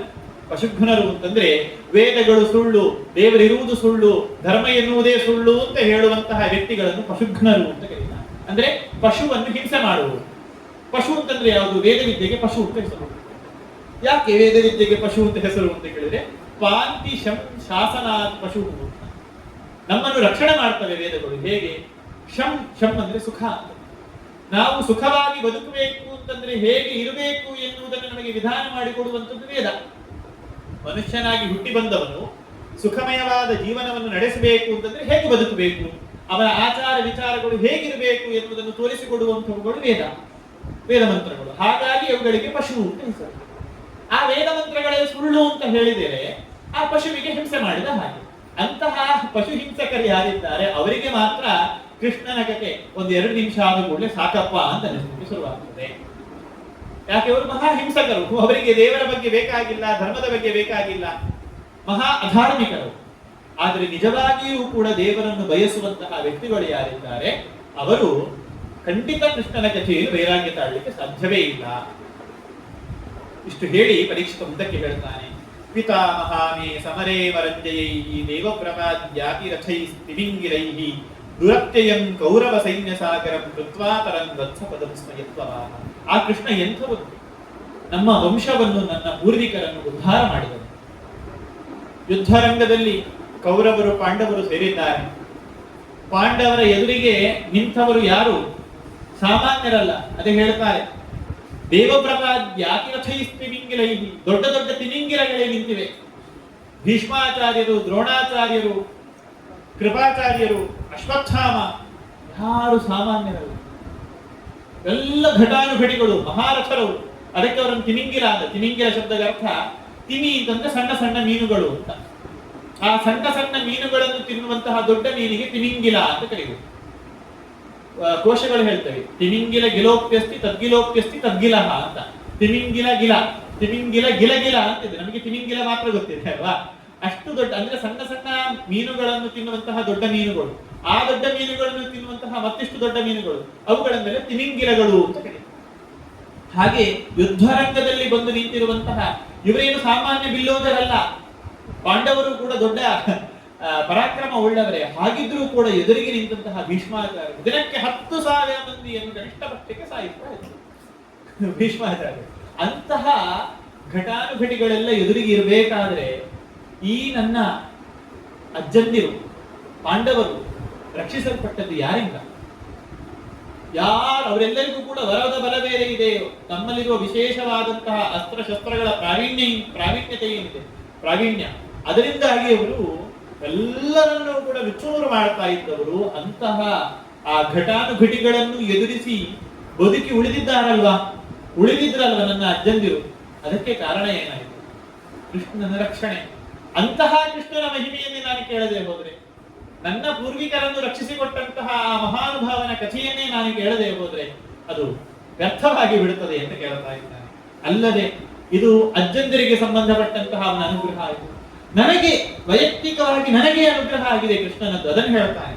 ದ್ರೌಣ್ಯಸ್ತ್ರ ವಿಪ್ಲುಷ್ಟಮಿದಂ ಮದಂಗಂ ಸಂತಾನ ಬೀಜಂ ಗುರುಪಾಂಡವಾನ ಜುಗೋಪ ಕುಕ್ಷಿಂ ಗತ ಆಪ್ತಚಕ್ರ ಮಾತುಶ್ಚಮೇಯ ಶರಣಂಗತಾಯ. ನಾನೇನು ಸುಲಭವಾಗಿ ಹೊರಗೆ ಬಂದವನ ಅಲ್ವೇ ಅಲ್ಲ.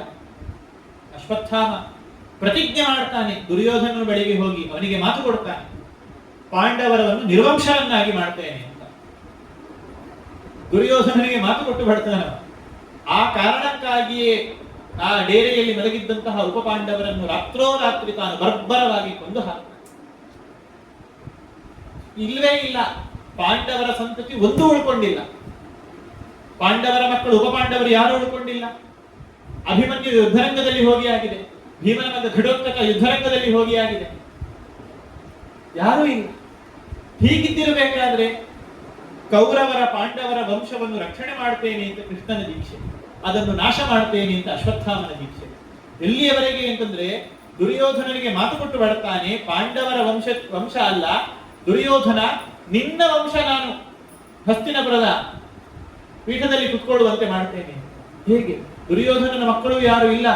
ಹಾಗಿದ್ದರೂ ಕೂಡ ದುರ್ಯೋಧನನ ಮಡಲಿಯಲ್ಲಿ ತಾನು ನಿಯೋಗ ಪದ್ಧತಿಯಿಂದ ಸಂತಾನವನ್ನು ಹುಟ್ಟಿಸಿ ಅದನ್ನು ನಾನು ಮುಂದೆ ಪೀಠದಲ್ಲಿ ಕುತ್ಕೊಳ್ಳಿಸ್ತೇನೆ ಎನ್ನುವಂತಹ ಮಾತನ್ನು ಅಶ್ವತ್ಥಾಮ ಕೊಟ್ಟು ಬರ್ತಾನೆ. ಅಂತಹ ಹಠ ಅಶ್ವತ್ಥಾಮನಿಗಿದ್ರೆ ಕೃಷ್ಣನಿಗೆ ಇನ್ನೆಷ್ಟು ಹಠ ಇತ್ತು. ಪ್ರಯೋಗ ಆಯಿತು, ಬ್ರಹ್ಮಾಸ್ತ್ರ ಪ್ರಯೋಗ ಮಾಡ್ತಾರೆ. ಅರ್ಜುನ ಅಶ್ವತ್ಥಾಮ ಇಬ್ಬರೂ ಪ್ರಯೋಗ ಮಾಡ್ತಾರೆ. 2 ಬ್ರಹ್ಮಾಸ್ತ್ರಗಳು ಸೇರಿದ್ರೆ ಇಡೀ ಲೋಕವೇ ನಾಶವಾಗಿ ಹೋಗ್ತದೆ ಅಂತ ಕೃಷ್ಣ ಆದೇಶ ಮಾಡ್ತಾನೆ. ಇಬ್ಬರೂ ಕೂಡ ಬ್ರಹ್ಮಾಸ್ತ್ರವನ್ನು ಹಿಂದಕ್ಕೆ ತೆಗೆದುಕೊಳ್ಳಿ. ಅರ್ಜುನ ದೇವರ ಆದೇಶ ಅಂತ ಹೇಳಿಕೊಂಡು ಹಿಂದಕ್ಕೆ ತೆಗೆದುಕೊಳ್ತಾನೆ. ಆದ್ರೆ ಅಶ್ವತ್ಥಾಮನಿಗೆ ಇಲ್ಲ. ಯಾಕೆ? ಬ್ರಹ್ಮಚರ್ಯ ಕಳ್ಕೊಂಡಿದ್ದಾನವ. ಇನ್ನೊಬ್ಬನ ಪತ್ನಿಯಲ್ಲಿ ನಾನು ಸಂತತಿಯನ್ನು ಹುಟ್ಟಿಸ್ತೇನೆ ಅಂತ ಹೇಳಬೇಕಾದ್ರೆ ನನ್ನ ಬ್ರಹ್ಮಚರ್ಯ ಹೋಗಿ ಆಗಿದೆ. ಹಾಗಾಗಿ ಅವನಿಗೆ ಅದಾಗಲಿಲ್ಲ. ಅದು ಉತ್ತರೆಯ ಗರ್ಭವನ್ನು ಆಕ್ರಮಿಸಲಿಕ್ಕೆ ಬಂದಿದೆ. ಉತ್ತರೆಯ ಗರ್ಭವನ್ನಂದ್ರೆ ಪಾಂಡವರ ವಂಶ, ಅರ್ಜುನನ ಮಗನಾದಂತಹ ಅಭಿಮನ್ಯುವಿನ ಪತ್ನಿಯಾದ ಉತ್ತರೆಯ ಗರ್ಭವೇನಿದೆ ಅದನ್ನು ನಾನು ಹುಡಿ ಮಾಡ್ತೇನೆ ಅಂತ ಬರ್ತಾ ಇರುವಂತದ್ದು, ನಾನು ರಕ್ಷಣೆ ಮಾಡ್ತೇನೆ ಅಂತ ಭಗವಂತ ಚಕ್ರ ಹಿಡ್ಕೊಂಡು ಒಳಗಡೆ ತಾನು ರಕ್ಷಣೆ ಮಾಡಿದ್ದು. ದ್ರೌಣ್ಯಸ್ತ್ರ ವಿಪ್ಲುಷ್ಟಮಿದಂ, ದ್ರೋಣಿ ಅಂತಂದ್ರೆ ಅಶ್ವತ್ಥಾಮ, ಅವನ ಅಸ್ತ್ರದಿಂದ ದಂಗಾಗಿ ಹೋಗಿದ್ದಂತಹ ಯಾವ ಸಂತಾನ ಬೀಜಂ ಕುರುಪಾಂಡವಾನ ಕೌರವರ ಸಂತತಿಯೂ ಯಾವುದೂ ಇಲ್ಲ, ಬಿಡಿ ಪಾಂಡವರ ಸಂತತಿಯೂ ಯಾವುದಿಲ್ಲ ಅಂತ ಆದಾಗ ಉಳ್ಕೊಂಡಿರುವಂತಹ ಒಂದೇ ಒಂದು, ಅದಿನ್ನೂ ಹೊರಗೆ ಜಗತ್ತನ್ನೇ ಕಂಡಿಲ್ಲ, ಆ ಗರ್ಭದ ಮೇಲೆ ಪ್ರಯೋಗ ಮಾಡಿದ್ದಾನೆ. ಅದನ್ನು ಹೊಟ್ಟೆಯ ಒಳಗೆ ಪ್ರವೇಶ ಮಾಡಿ ಗರ್ಭವನ್ನು ರಕ್ಷಣೆ ಮಾಡಿ ಚಕ್ರ ಹಿಡಿದುಕೊಂಡು ರಕ್ಷಣೆ ಮಾಡಿ ಯಾರು ಜಗತ್ತಿಗೆ ಮತ್ತೆ ಸಿಗುವಂತೆ ಮಾಡಿದ್ನು ನನ್ನ ರೂಪದಲ್ಲಿ ಪರೀಕ್ಷಿತ ಎನ್ನುವಂತಹ ನಾನೀಗ ಕಾಣ್ತಾ ಇದ್ದೇನೆ ಅಂತಂದ್ರೆ ಅದು ಕೃಷ್ಣನ ಅನುಗ್ರಹ. ಇಂತಹ ಕೃಷ್ಣನ ಮಹಿಮೆಯನ್ನು ನನಗೆ ಕೇಳದೇ ಇರಲಿಕ್ಕೆ ಸಾಧ್ಯ ಉಂಟು. ಅವನಿಗೆ ಮತ್ತೊಂದು ಹೆಸರು ಬರ್ತದೆ, ವಿಷ್ಣುರಾತ ಅಂತ. ವಿಷ್ಣುವಿನಿಂದಲೇ ರಕ್ಷಿಸಲ್ಪಟ್ಟು ಕೊಡಲ್ಪಟ್ಟವನಾಥ ಅಂತ ಆ ಹೆಸರು ಪರೀಕ್ಷಿತನಿಗೆ ಬರ್ತದೆ. ಅಂತಹ ಕೃಷ್ಣನ ಮಹಿಮೆಯನ್ನು ನನಗೆ ತಿಳಿಸಿಕೊಡಿ ಅಂತ ಹೇಳ್ತಾ, ವೀರ್ಯಾಣಿ ತಸ್ಯಾಖಿಲ ದೇಹಭಾಜಾಮಂತರ್ಬಹಿಃ ಪೌರುಷ ಕಾಲರೂಪೈಃ ಪ್ರಯಚ್ಛತೋ ಮೃತ್ಯುಮನಾಮಯಚ್ಚ ಮಾಯಾ ಮನುಷ್ಯಸ್ಯ ವದಸ್ವವಿದ್ದನು. ನಿಂತವನು ಮಾಯಾ ಮನುಷ್ಯ, ಮನುಷ್ಯನ ರೂಪದಲ್ಲಿ ತಾನು ಕಾಣಿಸಿಕೊಳ್ತಾ ಇದ್ದಾನೆ, ಮನುಷ್ಯನಲ್ಲ. ಅದಕ್ಕೆ ಮಾಯಾ ಮನುಷ್ಯ ಅಂತ ಕರೆದು. ಯಾಕೆ? ಮನುಷ್ಯ ಅಂತ ಆಗಿಬಿಟ್ಟಿದ್ರೆ ಮನುಷ್ಯರಲ್ಲಿರುವಂತಹ ದೋಷಗಳೆಲ್ಲವೂ ಕೂಡ ಅವನಲ್ಲಿ ಕಾಣಬೇಕು. ಆದ್ರೆ ಯಾವ ದೋಷವೂ ಇಲ್ಲದೆ ಅತ್ಯಂತ ಗುಣಪರಿಪೂರ್ಣವಾಗಿ ತಾನು ತನ್ನ ಅವತಾರ ಲೀಲೆಗಳನ್ನು ತೋರಿಸಿದ್ದಾನೆ. ಹೀಗಲ್ಲದೆ ರೋಹಿಣ್ಯ ಸ್ತನಯ ಪ್ರೋಕ್ತೋ ರಾಮ ಸಂಕರ್ಷಣಸ್ತಯ ದೇವಕ್ಯ ಗರ್ಭ ಸಂಬಂಧ ಕುತೋ ದೇಹಾಂತರಂ ವಿನ. ಮತ್ತೊಂದು ಪ್ರಶ್ನೆ ಇದೆ, ಇದು ಕೃಷ್ಣನಿಗೆ ಸಂಬಂಧಪಟ್ಟಂತೆ. ಕೃಷ್ಣನ ಅವತಾರ ಲೀಲೆಗಳ ಬಗ್ಗೆ ನನಗೆ ಹೇಳಬೇಕು ಅಂತ ಕೇಳಿ ಆಯಿತು. ಮುಂದಕ್ಕೆ ಭಾಗವತದಲ್ಲಿ ಹಿಂದಿನ ಉಪನ್ಯಾಸಗಳಲ್ಲಿ ಅಂದ್ರೆ ಹಿಂದಿನ ಉಪದೇಶ ಕೊಡಬೇಕಾದ್ರೆ ಶುಕಾಚಾರ್ಯರು ಮಾತನ್ನು ಹೇಳಿದ್ದಾರೆ. ಬಲಭದ್ರ ರಾಮ ಯಾರಿದ್ದಾನೆ, ಬಲರಾಮ ಅಂತ ಪ್ರಸಿದ್ಧ ಯಾರಿದ್ದಾನೆ, ಆತ ರೋಹಿಣಿಯ ಮಗ ಅಂತ ಕರೆಯಲ್ಪಡ್ತಾನೆ.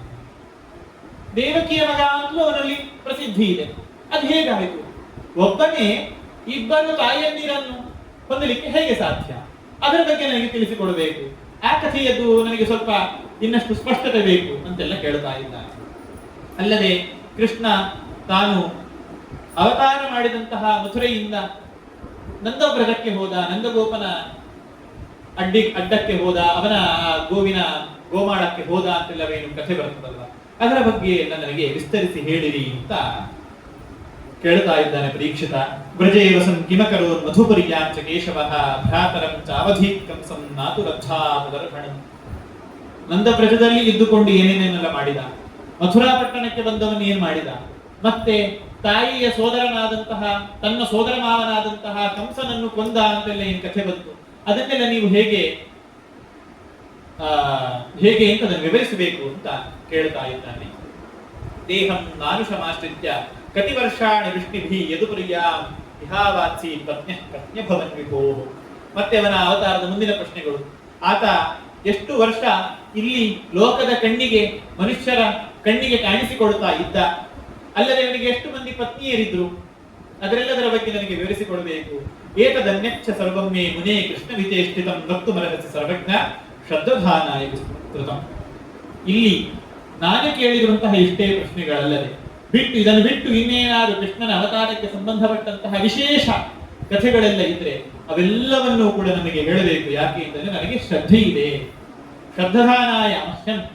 ಶ್ರದ್ಧೆ ಅಂತಂದ್ರೆ ಶ್ರದ್ಧಾ ವಾಸ್ತವಿಕ ಬುದ್ಧಿ, ದೇವರಿದ್ದಾನೆ, ಅವನೇ ನನ್ನನ್ನು ರಕ್ಷಣೆ ಮಾಡಿದ್ದಾನೆ ಎನ್ನುವಂತಹ ವಿಶ್ವಾಸ ನನಗೆ ಪರಿಪೂರ್ಣವಾಗಿ ಇರುವುದರಿಂದಾಗಿ ನನಗೆ ಆ ಕೃಷ್ಣನ ಕಥೆಯನ್ನು ವಿವರಿಸು ಅಂತ ಕೇಳಿದಾಗ ಒಂದು ಮಾತನ್ನು ಹೇಳ್ತಾನೆ. ನೈಷಾಪಿ ದುಸ್ಸಹ ಕ್ಷುನ್ಮಾ ತ್ಯಕ್ತೋದಮಪಿ ಬಾಧತೆ ಪಿಬಂತಂ ತ್ವನ್ಮುಖಾಂಬೋಜ ಶ್ರುತಂ ಹರಿಕಥಾಮೃತಂ. ಭಾಗವತದ ಕಥೆಯನ್ನು ಕೇಳುತ್ತಾ ಇಷ್ಟು ದಿನ ಕಳೆದಿದೆ. ವಸ್ತುತಃ ಆತ ಒಂದು ಹನಿ ನೀರನ್ನು, ಒಂದು ಗುಟುಕು ನೀರನ್ನು ಕುಡಿದಿಲ್ಲ, ಆಹಾರಕ್ಕೆ ಏನನ್ನು ಸ್ವೀಕಾರ ಮಾಡಿಲ್ಲ. ಪರೀಕ್ಷಿತರಾದ ನಿರಂತರವಾಗಿ ಕೇಳ್ತಾ ಇದ್ದಾನೆ. ಹೇಳುವಂತಹ ಶುಕಾಚಾರ್ಯರು ಕೂಡ ಅವರು ಈಗ ವಿರಾಮ ಅಂತ ಹೇಳಿಕೊಂಡು ವಿರಾಮವನ್ನೇ ಕೊಟ್ಟಿಲ್ಲ. ಅದನ್ನು ಹೇಳ್ತಾನೆ ನೋಡಿ.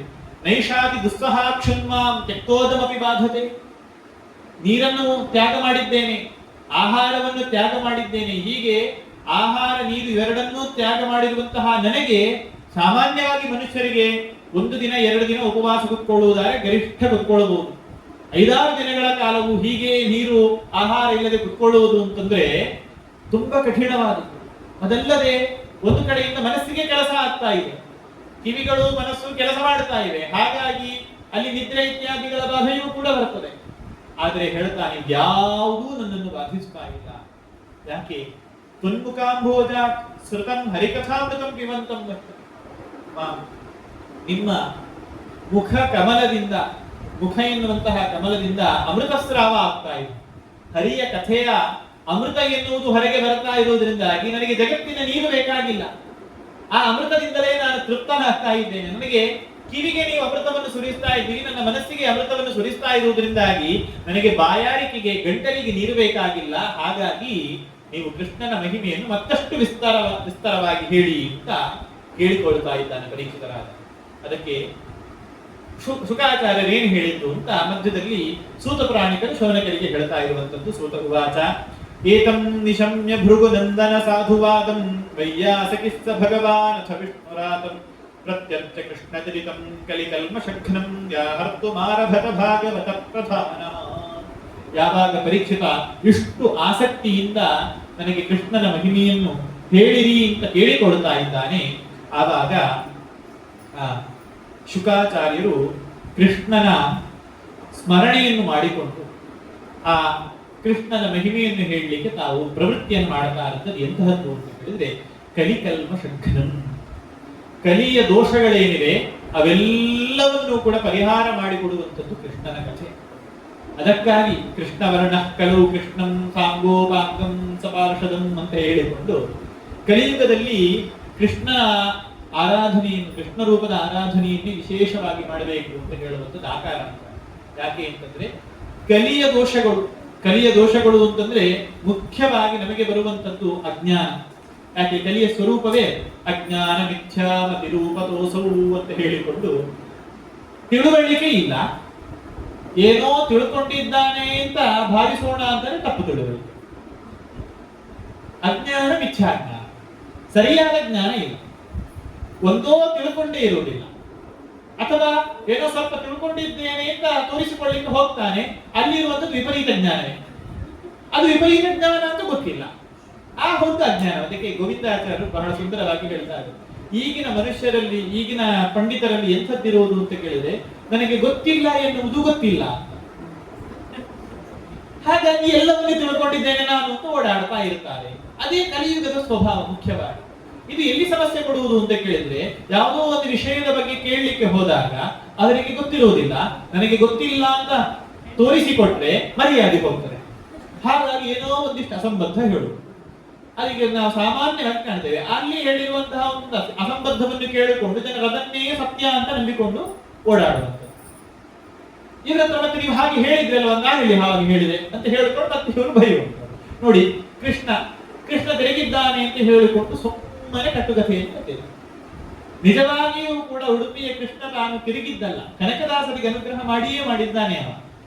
ಆದ್ರೆ ಕನಕದಾಸವರನ್ನು ದೊಡ್ಡವರನ್ನಾಗಿ ಮಾಡಬೇಕು ಅಂತ ಹೇಳಿಕೊಂಡು ಕೃಷ್ಣನಲ್ಲಿ ಒಂದಿಷ್ಟು ಇಲ್ಲದೆ ಇರುವಂತಹ, ಮಠದ ವ್ಯವಸ್ಥೆಯಲ್ಲಿ ಇಲ್ಲದೆ ಇರುವಂತಹ ಒಂದಿಷ್ಟು ದೋಷಗಳನ್ನು ಹಚ್ಚಿತ್ತು. ನಿಜವಾಗಿಯೂ ಕೂಡ ಮಧ್ವಾಚಾರ್ಯರು ಕೃಷ್ಣನನ್ನು ಪ್ರತಿಷ್ಠಾಪನೆ ಮಾಡಿದ್ದು ಈಗ ಇರುವ ರೀತಿಯಲ್ಲಿಯೇ, ಪಶ್ಚಿಮಕ್ಕೆ ಮುಖ ಮಾಡಿಯೇ ಮಧ್ವಾಚಾರ್ಯರು ಪ್ರತಿಷ್ಠಾಪನೆ ಮಾಡಿದ್ರು ಕೃಷ್ಣನನ್ನು. ಆ ಮಧ್ಯದ ಕಾಲಘಟ್ಟದಲ್ಲಿ ಕನಕದಾಸರು ಬಂದಾಗ ಅಲ್ಲಿ ಅವರಿಗೆ ಅಡೆತಡೆಗಳಾಗಿರುವಂಥದ್ದು ಅವುಗಳೆಲ್ಲವೂ ಕೂಡ ಇದ್ದಿರಬಹುದು. ಅದರ ಬಗ್ಗೆ ನಮಗೇನು ಸ್ಪಷ್ಟ ಮಾಹಿತಿ ಸಿಗುವುದಿಲ್ಲ. ಹಾಗಿದ್ರೂ ಕೂಡ ಪೂರ್ವಕ್ಕೆ ಮುಖ ಮಾಡಿದ್ದಂತಹ ಕೃಷ್ಣ ಕನಕದಾಸರ ಭಕ್ತಿಗೆ ಒಲಿದು ಪಶ್ಚಿಮಕ್ಕೆ ತಿರುಗಿದ ಅಂತಿದೆಯಲ್ವಾ, ಅದು ಸುಳ್ಳು. ಮತ್ತೇನು, ಕೃಷ್ಣ ಪಶ್ಚಿಮಾಭಿಮುಖವಾಗಿ ಇದ್ದದ್ದು ಕನಕದಾಸರಿಗೆ ತಾನು ದರ್ಶನ ಕೊಟ್ಟದ್ದು ಹೇಗೆ ಅಂತಂದ್ರೆ, ಆ ಮಧ್ಯದ ಗೋಡೆ ಬಿರಿಯಿತು. ಆ ಬಿರಿದಾಗ ಅದರ ಮಧ್ಯದ ಯಾವ ಸಂಧಿಯ ಜಾಗ ಇದೆ ಅದರ ಮಧ್ಯದಲ್ಲಿ ಕೃಷ್ಣನ ದರ್ಶನ ಆಯಿತು. ಅದರ ಸ್ಮರಣೆಗಾಗಿ ವಾದಿರಾಜ ಸ್ವಾಮಿಗಳು ಅಲ್ಲಿ ಕನಕದಾಸರನ್ನು ನೆನವರಿಕೆ ಮಾಡಿಕೊಳ್ಳಬೇಕು, ಕೃಷ್ಣನ ಭಕ್ತರಲ್ವ ಅವರು ಅಂತ ನೆನಪು ಮಾಡಿಕೊಳ್ಳಬೇಕು ಅಂತ ಕನಕನ ಕಿಂಡಿಯಲ್ಲಿ ಪ್ರತಿಷ್ಠಾಪನೆ ಮಾಡಿದರು. ಒಂದೊಮ್ಮೆ ನೀವು ಗಮನಿಸಿ, ಕೃಷ್ಣ ಮಠಕ್ಕೆ ಹೋಗಿದ್ರೆ ಅದರ ಮಾಹಿತಿ ಇದ್ರೆ, ನಿಮಗೆ ಅದರ ಸ್ಟ್ರಕ್ಚರ್ನ ವಾಸ್ತುಶಿಲ್ಪದ ಪರಿಚಯ ಇದ್ರೆ ಗೊತ್ತಾಗ್ತದೆ. ಈಗ ಇರುವ ಕೃಷ್ಣನ ಮಂದಿರ ಇದೆ, ಕೃಷ್ಣನ ನಾವೇನು ದರ್ಶನ ಮಾಡ್ತೇವೆ, ಗರ್ಭಗೃಹ ಇದೆ, ಅದರ ಎದುರುಗಡೆ ಒಂದು ತೀರ್ಥಮಂಟಪ ಇದೆ. ಕೃಷ್ಣ ತಿರುಗಿದ್ದಾನೆ ಅಂತಂದ್ರೆ ತೀರ್ಥಮಂಟಪವು ಆ ಕಡೆಯಿಂದ ಈ ಕಡೆ ತಿರುಗಬೇಕು, ಹೌದಾ? ಒಂದೊಮ್ಮೆ ಕೃಷ್ಣ ಪೂರ್ವಕ್ಕೆ ಮುಖ ಮಾಡಿ ಇದ್ದ ಅಂತ ಆಗಿಬಿಟ್ಟಿದ್ರೆ ಎಲ್ಲ ಕಡೆಯೂ ದೇವರಿಗೆ ಮುಖ ಮಾಡಿಯೇ ತೀರ್ಥಮಂಟಪ ಇರುವುದಲ್ಲ. ದೇವರ ಹಿಂಭಾಗದಲ್ಲಿ ಎಲ್ಲಾದ್ರೂ ತೀರ್ಥಮಂಟಪ ಇರ್ತದೆ, ಯಾವ್ದಾದ್ರು ದೇವಸ್ಥಾನದಲ್ಲಿ ಆ ಕಡೆ ಇರಬೇಕು. ಆ ಕಡೆ ತೀರ್ಥಮಂಟಪ ಮಾಡ್ಲಿಕ್ಕೆ ಜಾಗವೇ ಇಲ್ಲ, ಅಲ್ಲಿ ಸರೋವರ ಇದೆ ಎದುರುಗಡೆ, ಹೌದಾ? ತೀರ್ಥಮಂಟಪವು ಈ ಕಡೆ ಇರುವಂತದ್ದು, ಕೃಷ್ಣ ಪಶ್ಚಿಮಕ್ಕೆ ಇದ್ದದ್ದು, ತೀರ್ಥಮಂಟಪ ಎದುರಿಗಿದೆ. ಅದರ ಎದುರುಗಡೆಯಲ್ಲಿ ಚಂದ್ರಶಾಲೆ ಅಂತ ಇದೆ, ಉಪನ್ಯಾಸ ಮಾಡುವಂತಹ ಕಟ್ಟೆ. ಅದರ ಎದುರುಗಡೆ ಇದ್ದಂತಹ ಗೋಡೆ ಬೆರೆಯಿತು. ಆ ಗೋಡೆಯ ಸಂದಿನಲ್ಲಿ ಕೃಷ್ಣನ ದರ್ಶನ ಆದದ್ದು ಕನಕದಾಸರಿಗೆ. ಇದರಲ್ಲಿ ಕನಕದಾಸರಿಗೆ ಕೃಷ್ಣನ ದರ್ಶನ ಆದದ್ದು ಸತ್ಯವೇ. ಹಾಗಾಗಿ ಕನಕದಾಸರನ್ನು ಅಷ್ಟರಲ್ಲಿ ದೇವರ ದರ್ಶನ ಮಾಡಿದವರು ಎನ್ನುವುದರಿಂದಲೇ ಅವರನ್ನು ನಾವು ದೊಡ್ಡ ಜ್ಞಾನಿಗಳು ಅಂತ ಕರೀಲಿಕ್ಕೆ ಸಾಕಲ್ಲ. ಕೃಷ್ಣನನ್ನು ತಿರುಗಿಸಿಯೇ ಕನಕದಾಸರನ್ನು ದೊಡ್ಡದನ್ನಾಗಿ ಮಾಡಬೇಕಾ? ನೋಡಿ, ಇದು ನಾನು ಹೇಳಿಕ್ಕೆ ಬಂದದ್ದು ಅಜ್ಞಾನ. ಕೃಷ್ಣ ತಿರುಗಿದ್ದಾನೆ ಎನ್ನುವಂತಹ ಒಂದು ಅಜ್ಞಾನ, ಮತ್ತೆ ಅದಕ್ಕೊಂದಿಷ್ಟು ಕಥೆಯನ್ನು ಸೇರಿಸಿಕೊಂಡು ವಿಪರೀತ ಜ್ಞಾನ. ಕೃಷ್ಣ ಹೀಗೆಯೇ ತಿರುಗಿತ್ತು ಅಂತ ಹೇಳ್ತಾರೆ. ನಿಜವಾದಂತಹ ಸ್ವರೂಪದ ಚಿತ್ರಣವೇ ಇಲ್ಲ ಅಂತ ಆಗಿದೆ. ಕನಕದಾಸರಿಗೆ ಪಾಪ ಈ ಒಂದು ಅನಿಸಬಹುದು, ನಾನು ಯಾಕೆ ಕೃಷ್ಣನನ್ನು ತಿರುಗಿಸುವುದು ಅಂತ. ಮಧ್ವಾಚಾರ್ಯರು ಪ್ರತಿಷ್ಠಾಪನೆ ಮಾಡಿದಂತಹ ಕೃಷ್ಣನನ್ನು ನಾನು ಯಾಕೆ ತಿರುಗಿಸಬೇಕು ಅಂತ ಅಲ್ವಾ ಹೇಳಿದ್ರು. ಇದು ಕಲಿಯುಗದ ಸ್ವಭಾವ. ದೇವರ ವಿಷಯದಲ್ಲಿ, ಧರ್ಮದ ವಿಷಯದಲ್ಲಿ ಹೀಗೆ ಯಾವುದನ್ನೋ ಧರ್ಮ ಅಂತ ತಿಳ್ಕೊಳ್ತೇವೆ. ನಿಜವಾಗಿಯೂ ಕೂಡ ಧರ್ಮ ಹೌದಲ್ವಾ ಅಂತ ಕುಲಂಕಷವಾಗಿ ವಿಮರ್ಶೆ ಮಾಡುವುದೇ ಇಲ್ಲ. ನಾವು ತಿಳಿದದ್ದೇ ಧರ್ಮ, ನಾವು ಮಾಡಿದ್ದೇ ಧರ್ಮ ಅಲ್ವಾ? ಇದು ಕಲಿಯ ದೊಡ್ಡ ದೋಷ. ಅದು ಪರಿಹಾರ ಆಗ್ತದೆ ಕೃಷ್ಣನ ಕಥಾಶ್ರವಣದಿಂದ. ಅದಕ್ಕೆ ಹೇಳ್ತಾನೆ, ಕಲಿಕಲ್ಮಷಘ್ನಂ, ಅಜ್ಞಾನ ವಿಪರೀತ ಜ್ಞಾನಗಳನ್ನು ದೂರ ಮಾಡಿಕೊಡುತ್ತದೆ, ನಮಗೆ ಕೃಷ್ಣನ ತಿಳುವಳಿಕೆಯನ್ನು ಸರಿಯಾಗಿ ತಂದುಕೊಡುತ್ತದೆ, ಕೃಷ್ಣನಲ್ಲಿ ಪ್ರಾಮಾಣಿಕವಾಗಿ ಮಾಡಬೇಕಾದ ಭಕ್ತಿಯ ಪರಿಚಯವನ್ನು ಮಾಡಿಸಿಕೊಡುತ್ತದೆ. ಆ ಕೃಷ್ಣನಲ್ಲಿ ಮಾಡುವ ಭಕ್ತಿ, ಕೃಷ್ಣನ ಜ್ಞಾನದಿಂದಾಗಿ ಸಂಸಾರದಲ್ಲಿ ಹೇಗೆ ನಾವು ಸಂಸಾರದ ಲಿಮಿಟೇಷನ್ ಅನ್ನು ಅರ್ಥ ಮಾಡಿಕೊಳ್ಳಬೇಕು, ವೈರಾಗ್ಯವನ್ನು ಹೇಗೆ, ವೈರಾಗ್ಯ ಅಂತ ಸಂಸಾರದ ಲಿಮಿಟೇಷನ್ ಅರ್ಥ ಮಾಡಿಕೊಳ್ಳುವುದು, ಅದನ್ನು ಹೇಗೆ ಮಾಡಿಕೊಳ್ಳಬೇಕು ಅಂತ ಗೊತ್ತಾಗ್ತದೆ. ಆ ಕಥೆಯನ್ನು ಹೇಳಲಿಕ್ಕೆ ಶುಕಾಚಾರ್ಯರು ಪ್ರವೃತ್ತ ಮಾಡ್ತಾ ಇದ್ದಾರೆ. ಶಭಾಸ್ ಅಂತ ಹೇಳ್ತಾರೆ ಪರೀಕ್ಷಿತನಿಗೆ. ಸಮ್ಯಕ್ ವ್ಯವಸಿತ ಬುದ್ಧಿಸ್ತವ ರಾಜರ್ಷಿ ಸತ್ತಮ ವಾಸುದೇವ ಕಥಾಯಾಂತೆ ಯಜ್ಜಾತ ನಿಷ್ಠಿಕೀರ. ನೋಡಿ, ಇಷ್ಟು ದಿನ ಕಥೆ ಹೇಳ್ತಾ ಇರಬೇಕಾದ್ರೆ ಸಾಮಾನ್ಯವಾಗಿ ನಮಗೆ ಉಪನ್ಯಾಸದ ಕೊನೆಯ ದಿನ ಅಂತಂದ್ರೆ ಹಬ್ಬ ಆಯ್ತು, ಇನ್ನು ನಾಳೆಯಿಂದ ತೊಂದರೆ ಇಲ್ಲ ಅಂತ ಎನ್ನುವಂಥದ್ದು ಫೀಲ್ ಬರ್ತದೆ ಅಲ್ವಾ? ಸಾಮಾನ್ಯವಾಗಿ ಮನುಷ್ಯರ ಯಾಕೆ ಒಂದೇ ಕೆಲಸವನ್ನು ನಿರಂತರ ಮಾಡ್ತಾ ಇರುವ ವಿಷಯದಲ್ಲಿ ಮನುಷ್ಯನಿಗೆ ಆಸಕ್ತಿ ಇಲ್ಲ. ಟಿವಿ ನೋಡುವುದು, ಮೊಬೈಲ್ ನೋಡುವುದು ಬಿಟ್ಟು. ಆದ್ರೆ ಈಗ ಕೃಷ್ಣನ ಕಥೆ ಕೇಳ್ತಾ 5 ದಿನ ಕಳೆದಿದೆ, ನಾಳೆ ದಿನಕ್ಕೆ ಸಾಕು ಅಂತ ಅನ್ನಿಸಬಹುದೋ ಏನೋ ಅಂತ ಶುಕಾಚಾರ್ಯರು ಆಲೋಚನೆ ಮಾಡ್ತಾ ಇದ್ರು. ಪರೀಕ್ಷಿತ ಇನ್ನು ಸಾಕು ಹೇಳ್ತಾನೋ ಏನು ಇಲ್ಲ, ಪರೀಕ್ಷಿತನಿಗೆ ಮತ್ತಷ್ಟು ಕೇಳಬೇಕು ಅಂತ ಅನ್ನಿಸ್ತಾ ಇದೆ. ಹಾಗಾಗಿ ಅವನ ಕೇಳುವಿಕೆಯ ಶ್ರದ್ಧೆ ಇದೆ ಅಲ್ವಾ, ಅದನ್ನು ಪ್ರಶಂಸಿಸ್ತಾ ಇದ್ದಾರೆ. ಸಮ್ಯಕ್ ವ್ಯವಸ್ಥಿತ ಬುದ್ಧಿ, ಒಳ್ಳೆ ವ್ಯವಸಾಯ ಮಾಡಿದ್ದೀಯ, ಒಳ್ಳೆ ಕೃಷಿ ಮಾಡಿದ್ದೀಯ, ನಿನ್ನ ಬುದ್ಧಿ ಸರಿಯಾಗಿ ನಿನ್ನ ನಿಗ್ರಹದಲ್ಲಿ ಇದೆ, ನಿನ್ನ ಹಿಡಿತದಲ್ಲಿ ಇದೆ. ಯಾಕೆ? ವಾಸುದೇವ ಕಥಾಯಾಂತೂ ಯಜ್ಜಾತ ನಿಷ್ಠಿಕೀರತಿ. ನಿನಗೆ ವಾಸುದೇವನ ಕಥೆಯನ್ನು ಕೇಳುವ ವಿಷಯದಲ್ಲಿ ನಿಷ್ಠೆ ಮೂಡಿದೆ ಅಲ್ವಾ, ಮತ್ತಷ್ಟು ಕೇಳಬೇಕು, ಇನ್ನಷ್ಟು ಕೇಳಬೇಕು ಎನ್ನುವಂತಹ ಆಸಕ್ತಿ ಹುಟ್ಟಿದೆ ಅಲ್ವಾ. ಹಾಗಿದ್ರೆ ನಿನ್ನ ಬುದ್ಧಿ ನೆಟ್ಟಗಿದೆ, ಸರಿ ಇದೆ ಅಂತ ಅರ್ಥ. ಹಾಗಾಗಿ ಒಳ್ಳೆ ಬುದ್ಧಿಯುಳ್ಳವನು ನೀನು ಅಂತ ಪ್ರಶಂಸೆ ಮಾಡುತ್ತಾ ಒಂದು ಮಾತನ್ನು ಹೇಳ್ತಾರೆ ನೋಡಿ. ವಾಸುದೇವ ಕಥಾ ಪ್ರಶ್ನ ಪುರುಷ ಸ್ತ್ರೀಂ ಪುನಾತಿ ವಕ್ತಾರಂ ಪೃಚ್ಛಕಂ ಶ್ರೋತೃಂ ತತ್ವಾದ ಸರಿಲಂ ಯಥಾ. ಯಾವತ್ತೂ ನಾವು ನೆನಪಿಟ್ಕೊಳ್ಬೇಕಾದಂತಹ ಮಾತು. ಕೃಷ್ಣನ ಕಥಾ ಶ್ರವಣದಲ್ಲಿ ಪ್ರಶ್ನೆ ಮಾಡ್ತಾರಲ್ವಾ, ಆ ಪ್ರಶ್ನೆ ಅದುವೇ ನಮ್ಮ ಪಾಪವನ್ನು ಪರಿಹಾರ ಮಾಡಲಿಕ್ಕೆ ಕಾರಣವಾಗ್ತದೆ. ವಾಸುದೇವ ಕಥಾ ಪ್ರಶ್ನ, ನನಗೆ ದೇವರ ಮಹಿಮೆಯನ್ನು ಹೇಳಿ ಅಂತ ಕೇಳಿಕೊಳ್ಳುವುದಿದೆ ಅಲ್ವಾ, ಅದೇ ನಮ್ಮ ಪಾಪ ಪರಿಹೃತವಾಗಿದುವರ ಸೂಚನೆ.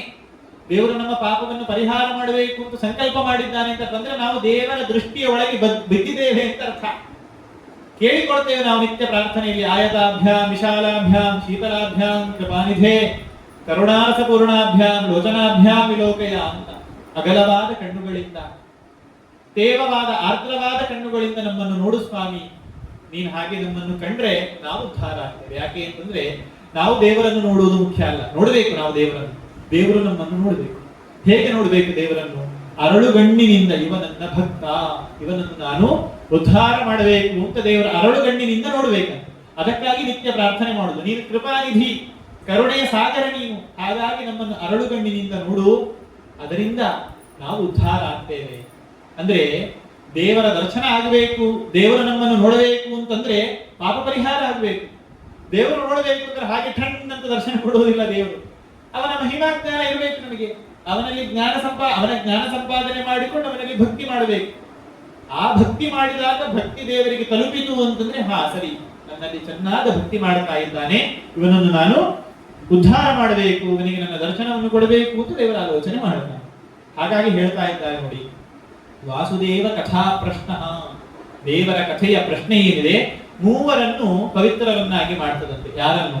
ವಕ್ತಾರಂ, ಯಾರು ದೇವರ ಕಥೆ ಹೇಳ್ತಾರೆ ಅವರ ಜನ್ಮ ಜನ್ಮಾಂತರದ ಪಾಪಗಳನ್ನು ಸ್ವಾಮಿ ಪರಿಹಾರ ಮಾಡ್ತಾನೆ. ಕಥೆಯನ್ನು ಹೇಳುವ ರೀತಿಯಲ್ಲಿಯೇ ದೇವರ ಕಥೆಯೇ ಆಗಿ ಹೇಳಿದ್ರೆ ಅಲ್ವಾ, ನಮಗೆ ಎಷ್ಟೋ ಬಾರಿ ಪುರಾಣ ಅಂತ ಕೂತ್ಕೊಳ್ಳುವುದು, ಪುರಾಣಕ್ಕಿಂತ ಉಪಕಥೆಗಳೇ ಹೆಚ್ಚಾಗಿ ಬಿಡ್ತದೆ. ಪುರಾಣ ಏನಾಯ್ತು ಅಂತ ಕೊನೆಗೆ ಮರೆತು ಹೋಗ್ತದೆ, ಆ ಪರಿಸ್ಥಿತಿ ಆಗಿಬಿಡ್ತದೆ. ಅಂಥದ್ದು ಪ್ರಯೋಜನ. ನೀವು ದೇವರ ಮಹಿಮೆಯನ್ನೇ ಸ್ಪಷ್ಟವಾಗಿ ಹೇಳುವಂತಹ ವೃತ್ತಗಳಾಗಿರಬೇಕು. ಪೃಚ್ಛಕ, ಕಥೆ ಹೇಳಿರಿ ಅಂತ ಕೇಳಿರುವ ಯಜಮಾನರಿದ್ದಾರಲ್ವಾ, ಪೃಚ್ಛಕರವರು, ನಮಗೆ ದೇವರ ಕಥೆಯನ್ನು ಹೇಳಿಕೊಡಬೇಕು ಅಂತ ಹೇಳುವಂತಹ ಯಜಮಾನ ವರ್ಗದವರು, ಅವರನ್ನು ಪವಿತ್ರರನ್ನಾಗಿ ಮಾಡುತ್ತದೆ. ಹಾಗಲ್ಲದೆ ಶ್ರೋತೃನ್, ಯಾರು ದೇವರ ಕಥೆಯನ್ನು ಕೇಳಲಿಕ್ಕೆ ಬರ್ತಾರಲ್ವಾ, ಸಂಸಾರದ ತಾಪತ್ರಯ ಎಲ್ಲರಿಗೂ ಇರುವಂಥದ್ದೇ, ಆದ್ರೂ ಆ ತಾಪತ್ರಯವನ್ನು ಬದಿಗಿರಿಸಿ ದಿನದಲ್ಲಿ ಸ್ವಲ್ಪ ಹೊತ್ತಾದ ದೇವರ ಚಿಂತನೆ ಮಾಡಬೇಕು ಅಂತ ಹೇಳಿ ದೂರ ದೂರ ಎಲ್ಲಿಂದಲೋ ಬರ್ತಾರಲ್ವ ಶ್ರೋತೃಗಳು, ಆ ಶ್ರೋತೃಗಳನ್ನು ಕೂಡ ಪವಿತ್ರರನ್ನಾಗಿ ಮಾಡುತ್ತದೆ ವಾಸುದೇವನ ಕಥೆ.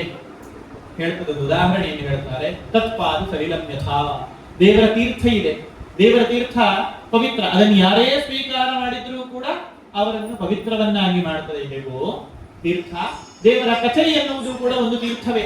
ಅದು ಹೇಳುವವರನ್ನು, ಕೇಳುವಂತಹ ಯಜಮಾನರನ್ನು, ಕೇಳಲಿಕ್ಕೆ ಬಂದಂತಹ ಶ್ರೋತ್ರಿಯರು ಯಾರಿದ್ದಾರೆ, ಶ್ರೋತೃಗಳು, ಅವರೆಲ್ಲರನ್ನೂ ಕೂಡ ಪವಿತ್ರರನ್ನಾಗಿ ಮಾಡುತ್ತದೆ ಅಂತ ದೇವರ ಕಥಾ ಮಹಿಮೆಯ ಒಂದು ಸ್ವರೂಪವನ್ನು ಶುಕಾಚಾರ್ಯರು ಮೊದಲು ಪರೀಕ್ಷಿತನಿಗೆ ಹೇಳಿ, ಮುಂದಕ್ಕೆ ಏನಾಯಿತು, ಕೃಷ್ಣ ಅವತಾರ ಮಾಡಲಿಕ್ಕೆ ಏನು ಸಂದರ್ಭ ಇತ್ತು ಅದನ್ನು ಹೇಳ್ಕೊಂಡು ಬರ್ತಾರೆ.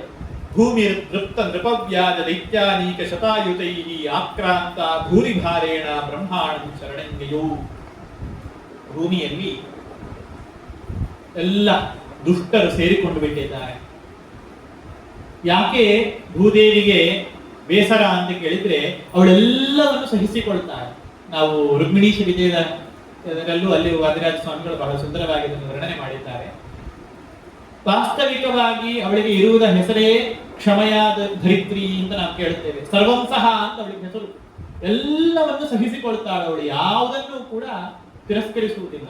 ಆದರೆ ಯಾರು ಅವಳ ಒಡೆಯನಾದಂತಹ ದೇವರನ್ನು ಬೈತಾರೆ, ದೇವರಿಗೆ ಅಪಮಾನ ಮಾಡುತ್ತಾರೆ, ಧರ್ಮವನ್ನು ತಾವು ಕಡೆಗಣಿಸಿ ಅಧರ್ಮವನ್ನೇ ಮಾಡಲಿಕ್ಕೆ ಶುರು ಮಾಡುತ್ತಾರೆ.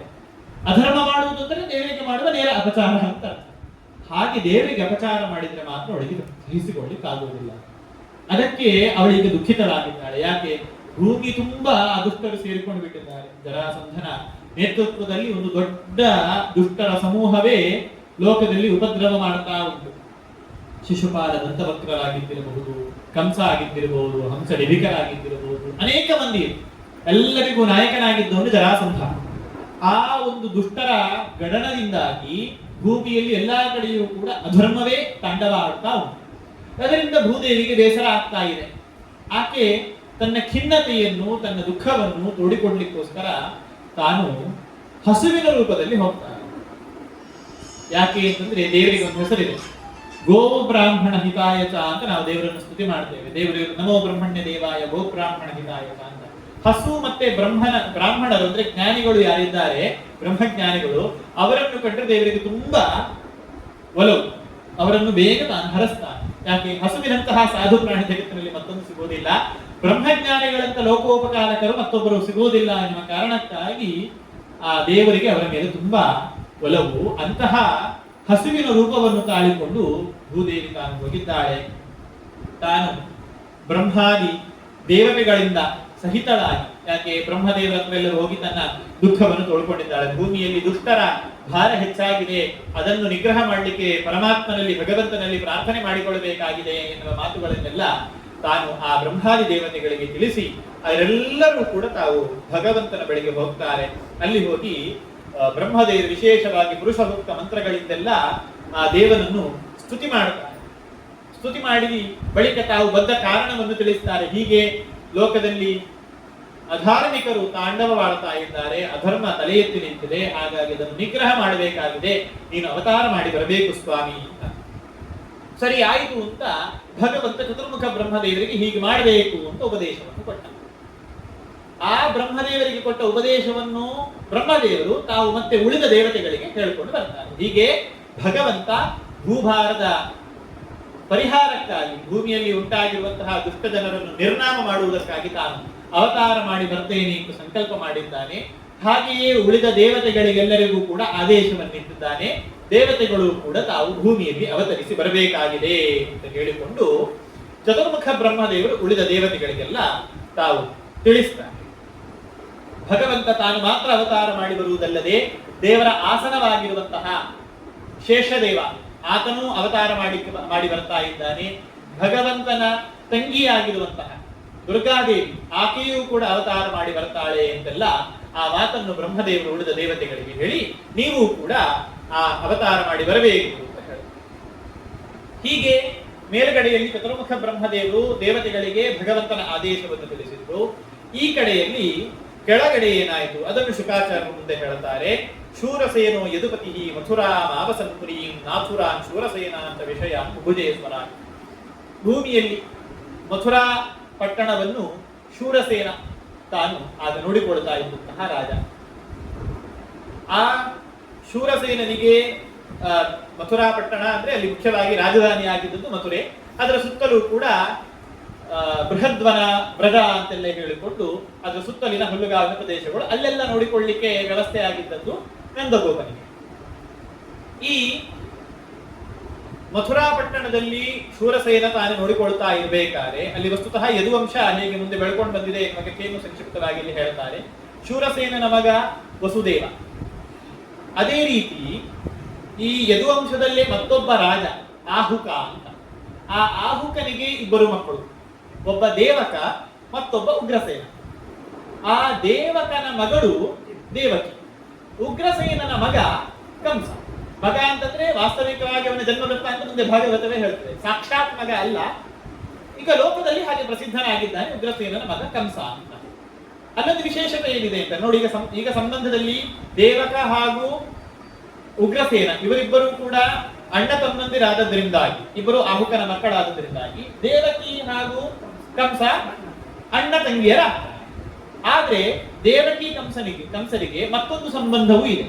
ಅದೇನು ಅಂತ ಕೇಳಿದ್ರೆ, ಈ ಆಹುಕ ಇದ್ದಾನಲ್ವಾ, ಅಂದ್ರೆ ದೇವಕ ಉಗ್ರಸೇನರ ತಂದೆ ಆಹುಕ, ಅವ ತನ್ನ ಮಗನಾದ ದೇವಕನ ಮಗಳಾದ ದೇವಕಿಯನ್ನು ದತ್ತು ತೆಗೆದುಕೊಂಡಿರ್ತಾನೆ, ತನ್ನ ಮಗಳಾಗಿ ನೋಡಿಕೊಳ್ಬೇಕು ಅಂತ. ತನ್ನದೇ ಮಗನಾದ ದೇವಕನ ಮಗಳಾದ ದೇವಕಿ ಅಂದ್ರೆ ತನಗೆ ಮೊಮ್ಮಗಳನ್ನು ಮಗಳ ಸ್ಥಾನದಲ್ಲಿ ತಾನು ನೋಡ್ತಾ ಇದ್ದಾನೆ, ಸಾಕ್ತಾ ಇದ್ದಾನೆ ದೇವಕ ಆಹುಕ. ಹಾಗಾಗಿ ಕಂಸನಿಗೆ ದೇವಕಿ ಅತ್ತೆಯ ಸ್ಥಾನದಲ್ಲಿ ಬಂತು. ಹೀಗೊಂದು ಸಂಬಂಧವೂ ಕೂಡ ಅವರ ಮಧ್ಯದಲ್ಲಿ ಇದೆ. ಇದು ಯದುವಂಶದಲ್ಲೇ ಮತ್ತೊಂದು ಕವಲು. ಒಂದು ಕವಲು ಶೂರಸೇನ ಅವನ ಮಗನಾದಂತಹ ವಸುದೇವ ಅವರದ್ದು.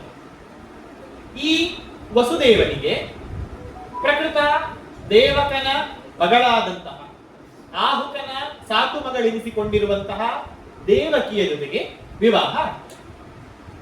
ಆ ವಿವಾಹದ ಕಥೆಯನ್ನು ಹೇಳುತ್ತಾರೆ. ಬಹಳ ವೈಭವೋಪೇತವಾದಂತಹ ಆ ವಿವಾಹಕ್ಕೆ ಬಳುವಳಿಯಾಗಿ ಚತುಶತಂ ಪಾರಿಬರ್ಹಂ ಗಜಾನಾಂ ಹೇಮಮಾಲಿನಾಂ ಅಶ್ವಾನಾಂ ಅಯುತಂ ಸಾರ್ಧಂ ರಥಾನಾಂ ತ್ರಿಷಕ್ಷತಂ ದಾಸೀನಾಂ ಸುಕುಮಾರೀಣಾಂ ದೇಶತೆ ಸಮಲಂಕೃತೆ ದುಹಿತ್ರೇ ದೇವಕಃ ಪ್ರಾದಾತ್ ಯಾನಿ ದುಹಿತೃವತ್ಸಲಃ. ಮಗಳ ಮೇಲೆ ದೇವಕನಿಗೆ ವಿಶೇಷವಾದಂತಹ ವಾತ್ಸಲ್ಯ. ಹಾಗಾಗಿ ದೇವಕಿಗೆ ವಸುದೇವನ ಜೊತೆಗೆ ವಿವಾಹ ಆದ ಬಳಿಕ ಎಷ್ಟು ಬಳುವಳಿಗಳನ್ನು ಉಡುಗೊರೆಗಳನ್ನು ಕೊಟ್ಟು ಕಳಿಸಿದ್ದಾನಂತೆ ಹೇಳ್ತಾರೆ ನೋಡಿ.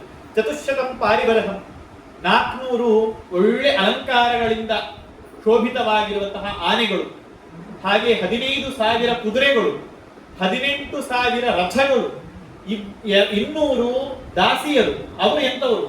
ಸಮಲಂಕೃತೆ, ಯಾವುದೇ ಸಾಮಾನ್ಯವಾದಂತಹ ಬಟ್ಟೆ ಹೊಡ್ಕೊಂಡು ಹೋಗ್ತಾ ಇರುವಂತಹ ಸಾಮಾನ್ಯ ಮನೆ ಕೆಲಸಕ್ಕೆ ನಾವು ಏನು 2ನೇ ದರ್ಜೆ ಬಟ್ಟೆಗಳನ್ನು ಧಾರಣೆ ಮಾಡ್ತೇವೆ ಅಂಥದ್ದೆಲ್ಲ. ಸಮಲಂಕೃತೆ, ಒಳ್ಳೆಯ ಅಲಂಕಾರಗಳಿಂದ ಶೋಭಿತರಾಗಿರುವಂತಹ ದಾಸಿಯರನ್ನು 200 ಮಂದಿ. ಹೀಗೆ ಅಂದ್ರೆ ಮಗಳಿಗೆ ಗಂಡನ ಮನೆಯಲ್ಲಿ ಯಾವುದಕ್ಕೂ ಕೂಡ ಕೊರತೆ ಆಗಬಾರದು. ಯಾಕೆ ಇವಾಗ ಡೌರಿ ಕೊಟ್ಟದ್ದು ಕಡಿಮೆ ಆಗಿದೆ ಅಂತ ಹೇಳಿಕೊಂಡು ಮತ್ತೆ ಗಂಡನ ಮನೆಯಿಂದ ಒಂದಿಷ್ಟು ಪ್ರೆಷರ್ಗಳು ಬರ್ತವಲ್ವಾ, ಅಂಥದಕ್ಕೆಲ್ಲ ಯಾವುದಕ್ಕೂ ಅವಕಾಶ ಇಲ್ಲ ಎನ್ನುವಂತಹ ವ್ಯವಸ್ಥೆಗೆ ಅಷ್ಟು ಕೊಟ್ಟು ಕಳುಹಿಸಿದ್ದಾನಂತೆ. ಅದಲ್ಲದೆ ಶಂಖ ತೂರ್ಯ ಮೃದಂಗಾನಿ ನೇದುರು ದುಂದುಭಯ ಸ್ಥಮಂ. ಆ ವಸುದೇವ ದೇವಕಿಯರ ವಿವಾಹ ಆಗಬೇಕಾದ್ರೆ ಆಕಾಶದಲ್ಲೆಲ್ಲ ಅತ್ಯಂತ ಮಂಗಳ ವಾದ್ಯಗಳೆಲ್ಲ ಮೊಳಗುತ್ತಾ ಇವೆಯಂತೆ. ಅಂದ್ರೆ ಯಾಕಾಗಿ ಅಂತ ಕೇಳಿದ್ರೆ, ಈ ವಸುದೇವ ದೇವಕಿಯರನ್ನೇ ನಿಮಿತ್ತವಾಗಿ ಇಟ್ಟುಕೊಂಡು ಭಗವಂತ ಅವತಾರ ಮಾಡಿ ಬರ್ತಾನಲ್ವಾ, ಅದಕ್ಕಾಗಿ ಅಲ್ಲಿ ಎಲ್ಲ ಇದಾಗ್ತಾ ಇದೆ.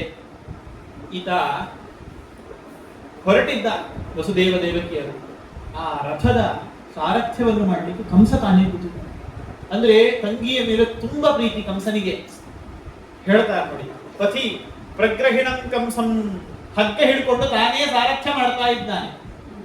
ತಂಗಿ ಭಾವತಿರನ್ನು ಭಾವನ ಮನೆಗೆ ನಾನೇ ಬಿಟ್ಟು ಬರ್ತೇನೆ ಅಂತ ಹೇಳಿಕೊಂಡು ಹೋಗ್ತಾ ಇದ್ದಾನೆ. ರಥ ಮುಂದೆ ಹೋಗ್ತಾ ಇದೆ. ಆ ಕೂಡಲೇ ಒಂದು ಅಶರೀರವಾಣಿ ಆಯ್ತು. ಅಸ್ಯಾಸ್ತ ಅಷ್ಟಮೋ ಗರ್ಭೋ ಹಂತಾಯಾಂ ನಯಸೇ ಬುಧ ಎಲೈ ಮೂರ್ಖನೇ. ಯಾರನ್ನು ಕರ್ಕೊಂಡು ಹೋಗ್ತಾ ಇದ್ದೀಯಲ್ವಾ, ಅವಳ 8ನೆಯ ಗರ್ಭ ನಿನ್ನ ಮೃತ್ಯು. ಕೂಡ್ಲೆ ಬದಲಾದ. ಸಾರಥ್ಯವನ್ನು ಮಾಡ್ತಾ ಇದ್ದಾನೆ, ರಥದ ಹಗ್ಗ ಹಿಡ್ಕೊಂಡು ಹೋಗ್ತಾ ಇದ್ದಾನೆ ಕಂಸ. ಕೂಡ್ಲೆ ಹಗ್ಗ ಬಿಟ್ಟ, ಕತ್ತಿ ಎತ್ತ. ಇತ್ಯುಕ್ತ ಸಖರಃ ಪಾಪೋ ಭೋಜಾನಾಂ ಕುಲಪಾಂಸನಃ ಭಗಿನೀಂ ಹಂತುಮಾರಬ್ಧಃ ಖಡ್ಗಪಾಣಿ ಕತೆ ಗ್ರಹಿ. ಹೇಳಿದ್ರು ಭೋಜಾನಾಂ ಕುಲಪಾಂಸನಃ. ಎಂಥವನು ಇವನು ಅಂತ ಕೇಳಿದ್ರೆ, ಇಡೀ ಭೋಜ ವಂಶ ಅಂದ್ರೆ ಯದುವಂಶಕ್ಕೆ ಕುಲಾಧಮ ಇವ. ಇಡೀ ವಂಶಕ್ಕೆ ಕೆಟ್ಟ ಹೆಸರನ್ನು ತರುವಂತಹ ಸ್ವಭಾವದವನಾಗಿದ್ದಾನಿವ. ಹಾಗಾಗಿ ಅದೇ ಅವನಲ್ಲಿ ಮುಂದೆ ಬರ್ತದೆ, ಅವಾಗ ಸ್ಪಷ್ಟ ಆಗ್ತದೆ. ಭಗಿನೀಂ ಹಂತುಮಾರಬ್ಧಃ, ಕೊಲ್ಲಲಿಕ್ಕೆ ಉದ್ಯುಕ್ತನಾಗ್ತಾನೆ. ಖಡ್ಗಪಾಣಿ, ತಾನು ಕತ್ತಿ ಎತ್ತಿದ ಅವಳ ಕೂದಲಿನ ನಾವೇನು ಹೇಳ್ತೇವೆ ತುರುಬು ಕಟ್ಟುವುದೇನಿರುತ್ತೆ ಅದಕ್ಕೆ ಕೈ ಹಿಡಿದು ಅವಳನ್ನು ಎಳೆದು ಸಾಯಿಸ್ತೇನೆ ಅಂತ ಸಿದ್ಧನಾದ. ನೋಡಿ, ರಥದ ಹಗ್ಗ ಹಿಡ್ಕೊಂಡಿದ್ದವನು, ಕುದುರೆಗಳ ಹಗ್ಗ ಹಿಡ್ಕೊಂಡವನು ಕೂಡಲೇ ಹಗ್ಗ ಬಿಟ್ಟಾಯಿತು, ಇವಳ ಕೂದಲನ್ನು ಹಿಡ್ಕೊಂಡಾಯಿತು. ತಂಜುಗುಪ್ಸಿತ ಕರ್ಮಾಣಂ ದೃಶಂಸಂ ನಿರಪತ್ರವಂ ವಸುದೇವೋ ಮಹಾಭಾಗ ಉವಾಚ ಪರಿಸಾಂತಯ. ಹೀಗೆ ಅತ್ಯಂತ ಹೇಯವಾದಂತಹ ಕರ್ಮವನ್ನು ಮಾಡಲಿಕ್ಕೆ ಹೊರಟಿದ್ದಾನೆ. ಮತ್ತೆಂಥವನಾತ? ಲಜ್ಜೆಗೆಟ್ಟವ, ನಾಚಿಕೆ ಇಲ್ಲ. ಅಯ್ಯೋ ಇದು ಕೆಟ್ಟದ್ದು, ಇದು ಅಧರ್ಮ ಎನ್ನುವಂತಹ ನಾಚಿಕೆಯೇ ಇಲ್ಲ. ಹಾಗೆ ತಾನು ಮಾಡ್ತಾ ಇದ್ದಾನೆ. ಯಾಕೆ? ಮದುವೆಯ ಸಂಭ್ರಮದಲ್ಲಿ ಇರಬೇಕಾದ್ರೆ ಸ್ವತಃ ತಂಗಿ ಹೆಣ್ಣು ಅಬಲೆ ಅವಳನ್ನು ಕತ್ತಿ ಬೀಸಿ ಸಾಯಿಸಬೇಕು, ಅವಳನ್ನು ಕತ್ತನ್ನು ದೇಹದಿಂದ ಬೇರೆ ಮಾಡಬೇಕು ಅಂತ ಹೋಗ್ತಾ ಇದ್ದಾನೆ ಅಂತಂದ್ರೆ ಇವನಲ್ಲಿ ಎಲ್ಲಿಯಾದ್ರೂ ಧರ್ಮದ ಒಂದು ಅಂಶವಾದರೂ ಕಾಣಿಸ್ಲಿಕ್ಕೆ ಸಾಧ್ಯ ಉಂಟು. ಅದಕ್ಕೆ ಹೇಳ್ತಾರೆ ನಿರಪತ್ರ ಲಜ್ಜೆಗೆಟ್ಟವ ಆತ. ವಸುದೇವ ಆ ಸಮಯದಲ್ಲಿ ಮಾಡಬೇಕಲ್ವಾ, ಹೇಗಾದ್ರೂ ನಮ್ಮಲ್ಲಿ ಹೇಳ್ತೇವಲ್ಲ, ಬೀಸುವ ದೊಣ್ಣೆ ತಪ್ಪಿಸಿಕೊಂಡ್ರೆ 100 ವರ್ಷ ಆಯುಷ್ಯ ಅಂತ. ಹಾಗೆ ತಾನು ಆಲೋಚನೆ ಮಾಡ್ತಾ ಇದ್ದಾನೆ. ಶ್ಲಾಘನೀಯ ಗುಣಶ್ಚೂರೈರ್ ಭವಾನ್ ಭೋಜ ಯಶಸ್ಕರಃ ಸಕಥಂ ಭಗಿನಿ ಅನ್ಯಾಹ ಸ್ತ್ರೀಯ ಮುದ್ವಾಹ ಪರ್ವಣಿ. ಎಲೈ ಕಂಸನೆ, ಹೊಗಳಲ್ಪಡಬೇಕಾದ ಗುಣಗಳಿಂದ ಕೂಡಿಕೊಂಡವನು ನೀನು. ನಿನ್ನನ್ನೆಲ್ಲರೂ ಹೊಗಳುತ್ತಾರಯ್ಯ. ಯದುವಂಶದಲ್ಲಿ ಬಂದಂತಹ ಮಹಾಪರಾಕ್ರಮಿ ನೀನು ಅಂತ ನಿನ್ನನ್ನು ಹೊಗಳುತ್ತಾರೆ. ಅಂತಹ ನೀನು ಭೋಜ ವಂಶಕ್ಕೆ ಅಥವಾ ಯದುವಂಶಕ್ಕೆ ಒಳ್ಳೆಯ ಹೆಸರನ್ನು ತರಬೇಕಾಗಿರುವಂತಹ ನೀನು ಈ ರೀತಿ ಸೋದರಿಯನ್ನು ಹೇಗೆ ತಾನೇ ಕೊಲ್ಲಲಿಕ್ಕೆ ಸಾಧ್ಯ? ಅಲ್ಲದೆ ಆಕೆ ಹೆಣ್ಣು, ಅಲ್ಲದೆ ಸಮಯವೂ ಎಂಥದ್ದು, ಉದ್ವಾಹ ಪರ್ವಣಿ, ಮದುವೆಯ ಸಮಯ. ಇನ್ನೇನು ಮದುವೆ? ಯಾಕೆ ಅಂತಂದ್ರೆ ಒಂದು ಮದುವೆ ಅಂತಂದ್ರೆ ಮದುವೆ ದಿನ ತಾಳಿ ಕಟ್ಟಿದ ಕೂಡಲೇ ಮದುವೆಯ ಸಂಭ್ರಮ ಮುಗಿಯುವುದಿಲ್ಲ. ಹಿಂದೆಲ್ಲ 16 ದಿನಗಳ ಮದುವೆ ಅಂತ. 16ನೇ ದಿನಕ್ಕೆ ಮಂಟಪದ ಉದ್ವಾಸನೆ, ವಿವಾಹ ಮಂಟಪದ ಉದ್ವಾಸನೆಯನ್ನು 14ನೇ ದಿನಕ್ಕೆ ಮಾಡುದು. ಅಷ್ಟು ದಿನದ ಕಾಲವ್ಯಾಪ್ತಿಯ ವಿವಾಹ ಸಂಭ್ರಮ ಎಲ್ಲರೂ ಕೂಡ ಒಂದು ನೆರೆದಿರುವಂತಹ ಈ ಒಂದು ಸಂಭ್ರಮೋಪೇತವಾದ ಕಾಲವನ್ನು ನೀನು ಸೂತಿಕದ ಮನೆಯನ್ನಾಗಿ ಮಾಡ್ಲಿಕ್ಕೆ ಹೊರಟಿದ್ಯಾ, ಮೃತಕದ ಮನೆಯನ್ನಾಗಿ ಮಾಡ್ಲಿಕ್ಕೆ ಹೊರಟಿದ್ದೀಯಲ್ವಾ, ಆಶೋಚದ ವಾತಾವರಣ ತಂದುಕೊಡ್ಲಿಕ್ಕೆ ಹೊರಟಿದ್ದೀಯಲ್ವಾ, ಏನಿದು ಅಂತ ಕೇಳಿಕೊಳ್ತಾನೆ. ಆಗ ತಾನೊಂದಿಷ್ಟು ವೇದಾಂತದ ಉಪದೇಶವನ್ನು ಮಾಡ್ತಾನೆ ವಸುದೇವ. ಅಂದ್ರೆ ಸಾಮ, ದಾನ, ಭೇದ, ದಂಡ ಅಂತ ಮೊದಲಿಗೆ ಸಾಮೋಪಾಯವನ್ನು ಮಾಡಿಕೊಂಡು, ಅಂದ್ರೆ ಉಪದೇಶಗಳನ್ನೆಲ್ಲ ಮಾಡಿಕೊಂಡೇ ಕಾರ್ಯವಾದ. ಯಾಕೆ? ಹೊಡಿಲಿಕ್ಕೆ ಆಗುವಂತಹ ವ್ಯಕ್ತಿ ಅಲ್ಲ, ಹೊಡೆದ್ರೆ ವಾಪಸ್ 4 ಬಿಡ ತಿನ್ಬೇಕು ಅಲ್ವಾ. ಕಂಸನಿಗೆ ಕೈ ಎತ್ತಿದ್ರೆ ವಸುದೇವ ತಾನೇ ಬಿಡ ತಿಂತಾನೆ. ಅದಕ್ಕಾಗಿ ಸಾಮದಾನ ಭೇದಗಳ ಉಪಾಯವನ್ನು ನಾನು ನೋಡ್ತಾ ಮೊದಲಿಗೆ ಸಾಮದ ವ್ಯವಸ್ಥೆಯಲ್ಲಿ ಹೇಳುತ್ತಾನೆ. ಮೃತ್ಯುರ್ ಜನ್ಮವತಾಂ ವೀರ ದೇಹೇನ ಸಹ ಜಾಯತೆ ಅದ್ಯ ವಾಪ್ತಶತಾಂತೇವ ಮೃತ್ಯುರ್ವೈ ಪ್ರಾಣಿನಾಂ ಶುಭಃ. ಇವಳ 8ನೆಯ ಗರ್ಭ ನಿನ್ನನ್ನು ಕೊಲ್ಪದೆ ಎನ್ನುವಂತಹ ಅಶರೀರವಾಣಿ ಆಗಿದೆ. ಮರಣ ಯಾರನ್ನು ಬಿಟ್ಟಿದೆ? ಮೃತ್ಯು ಜನ್ಮವತಾಂ. ಪರಾಕ್ರಮಿಯೇ ಕಂಸನೇ, ಹುಟ್ಟಿರುವವರ ಜೊತೆಗೇ ಮರಣ ಎನ್ನುವುದು ಹುಟ್ಟಿರುತ್ತದೆ. ಹಾಗಾಗಿ ಇವತ್ತೋ 100 ವರ್ಷದ ನಂತರವೋ ಯಾವತ್ತಾದ್ರೂ ಸಾಯುವುದೇ ಅಲ್ವಾ. ಹಾಗಿದ್ದಿರಬೇಕಾದ್ರೆ ಯಾಕೆ ನೀನು ಹೆಸರು ಹಾಳು ಮಾಡಿಕೊಳ್ತಾ ಇದ್ದೀಯಾ? ದೇಹೇ ಪಂಚತ್ವ ಮಾಪನ್ಯೇ ದೇಹಿ ಕರ್ಮಾನುಭವಶಃ ದೇಹಾಂತರ ಮನುಪ್ರಾಪ್ಯ ಪ್ರಾಕ್ತನಂ ತ್ಯಜತೆ ವಪುಃ. ಸಾಯುವುದು ಯಾವುದು? ಈ ದೇಹಕ್ಕೆ ಮಾತ್ರ ಮರಣ, ಜೀವ ಸಾಯುವುದಿಲ್ಲ. ಕಂಸನ ಅಸ್ತಿತ್ವವೇ ಸತ್ತು ಹೋಗ್ತದ ಅಂತಂದ್ರೆ ಇಲ್ಲ. ಕಂಸನಿಗೆ ಪ್ರಾಪ್ತವಾದ ಈ ದೇಹ ಹೋಗುವಂತದ್ದು ಅಂತ ಬರುವಂತದ್ದಷ್ಟೇ. ನನ್ನದು ಈ ದೇಹ ಬದಲಾಗ್ತದೆ, ಮನುಷ್ಯರದ್ದು ದೇಹ ಹೋಗ್ತದೆ ಬಿಟ್ರೆ ಆತ್ಮನಿಗೆ ಸಾವಿಲ್ಲ. ಹಾಗಾಗಿ ದೇಹಾಂತರ ಮನುಪ್ರಾಪ್ಯ, ಈ ದೇಹವನ್ನು ಬಿಟ್ಟರೆ ಮತ್ತೊಂದು ದೇಹವನ್ನು ನಾವು ಗೀತೆಯಲ್ಲಿ ಕೇಳ್ತೇವಲ್ಲ, ದೇಹಿನೋಸ್ಮಿನ್ ಯಥಾ ದೇಹೇ ಕೌಮಾರಂ ಯೌವನಂಜರ ತಥಾ ದೇಹಾಂತರ ಪ್ರಾಪ್ತಿ ಧೀರಸ್ತತ್ವನ ಮುಖ್ಯತಿ. ಒಂದು ಅಂಗಿ ಕಳಚಿ ಹೊಸ ಅಂಗಿ ಹಾಕಿದಂತೆ. ಕೊಳೆಯಾಗಿದೆ ಅಂತಂದ್ರೆ ಆ ಅಂಗಿ ಕಳಿಸ್ಬೇಕಾದ್ರೆ ಅಯ್ಯೋ ಹಾಕೊಂಡಂತ ಅಂಗಿ, ಇದನ್ನ ಯಾಕೆ ತೆಗಿಬೇಕು ಅಂತ ಅಳ್ತೇವೆ ನಾವು. ಕೊಳೆಯಾಗಿದೆ ತೆಗೆದು ಬದಿಗೆ ಒಗಿಲಿಕ್ಕೆ ಹಾಕ್ತೇವೆ, ಹೊಸತ್ತಾಗಿರುವಂತಹ ಶುದ್ಧವಾದ ಅಂಗಿ ಹಾಕೊಳ್ತೇವೆ.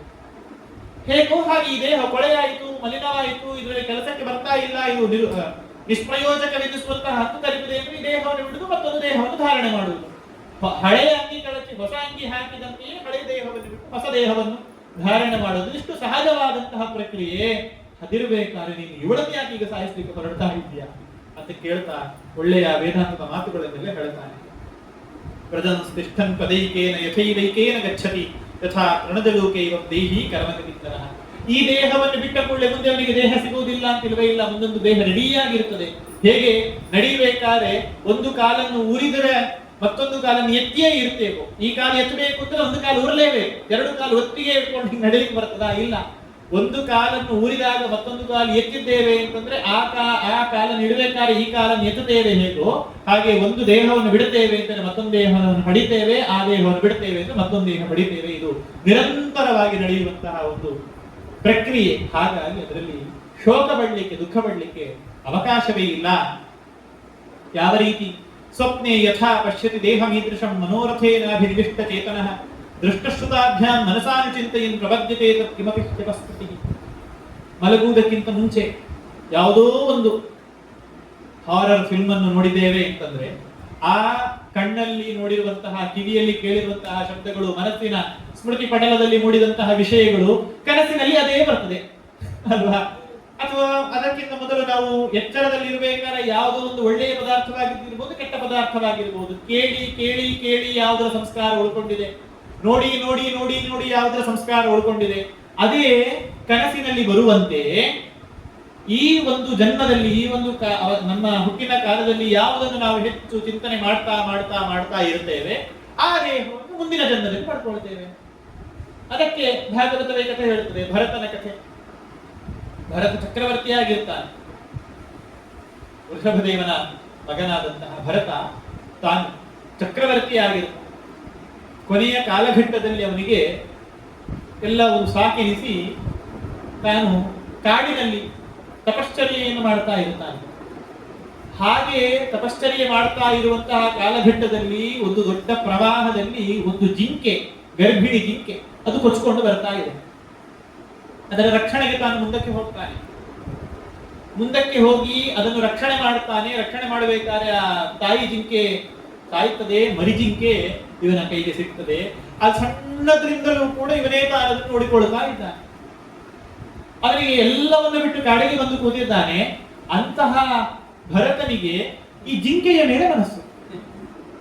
ಅದರಲ್ಲಿ ಆ ಕಡೆ ಈ ಕಡೆ ಇನ್ನು ಸಣ್ಣದು, ಅದು ಯಾವ್ದಾದ್ರು ಕ್ರೂರ ಪ್ರಾಣಿಗಳನ್ನ ಆಕ್ರಮಿಸ್ತವೋ ಏನೋ, ಅದಕ್ಕೆ ಆಹಾರ ಸಿಗದೆ ಒದ್ದಾಡ್ತಾ ಇದೆಯೋ ಏನೋ, ಹಾಗೆಲ್ಲ ತಾನು ಧ್ಯಾನಕ್ಕೆ ಕುತ್ಕೊಳ್ಬೇಕಾದ್ರೆ ಧ್ಯಾನದಲ್ಲಿ ಒಂದಿಷ್ಟು ಹೊತ್ತು ಆ ಜಿಂಕೆಯ ಧ್ಯಾನವನ್ನೇ ಮಾಡ್ಲಿಕ್ಕೆ ಶುರು ಮಾಡ್ತಾ ಎಲ್ಲಿವರೆಗೆ ಆಯ್ತು ಅಂತಂದ್ರೆ ಕೊನೆಗೆ ಸಾಯಬೇಕಾದ್ರೂ ಕೂಡ, ಅವನ ದೇಹತ್ಯಾಗ ಮಾಡಬೇಕಾದ್ರು ಆ ಜಿಂಕೆಗೆ ಇನ್ಯಾರು ಗತಿ ಎನ್ನುವಂತಹ ಆಲೋಚನೆಯನ್ನು ಮಾಡಿದ. ಆ ಸಾಯುವ ಕೊನೆಯ ಕ್ಷಣದಲ್ಲಿ ಜಿಂಕೆಯನ್ನು ಆಲೋಚನೆ ಮಾಡಿಕೊಂಡು ಸತ್ತದ್ರಿಂದಾಗಿ ಆತ ಮತ್ತೆ ಜಿಂಕೆಯಾಗಿ ಹುಟ್ಟಿರುತ್ತಾನೆ. ನೋಡಿ, ಇದೇ ಹೇಳಿ. ಸ್ವಪ್ನದಲ್ಲಿ ನಾವು ಹೇಗೆ ಎಚ್ಚರದಲ್ಲಿದ್ದಾಗ ಕಂಡದ್ದನ್ನೇ ಯಾವುದು ನಮಗೆ ಮನಸ್ಸಿನಲ್ಲಿ ಅಚ್ಚೊತ್ತಿರುತ್ತದೋ ಅದೇ ಕನಸು ಬೀಳುತ್ತದೋ, ಹಾಗೆ ಸಾಯುವ ಕೊನೆಯ ಕಾಲದಲ್ಲಿ ನಾವು ಯಾವುದನ್ನು ಆಲೋಚನೆ ಮಾಡ್ತೇವೆ ಅದೇ ನಮಗೆ ಮುಂದಿನ ಜನ್ಮವಾಗಿ ಬರುತ್ತದೆ. ಅವನ ಕಥೆ ಹಾಗೆ ಆಯ್ತು. ಆದರೆ ಒಳ್ಳೆಯ ಒಂದು ದೈವ ಭಕ್ತಿ ಇದ್ದದ್ರಿಂದಾಗಿ, ದೈವ ಪ್ರಜ್ಞೆ ಇದ್ದದ್ರಿಂದಾಗಿ ಆ ಜಿಂಕೆಯ ಜನ್ಮದಲ್ಲಿ ಆತ ಇನ್ನು ನಾನು ಯಾರನ್ನು ಹಚ್ಕೊಳ್ಳುವುದಿಲ್ಲ ಅಂತ ಆಲೋಚನೆ ಮಾಡಿಕೊಂಡು ಬಿಟ್ಟ.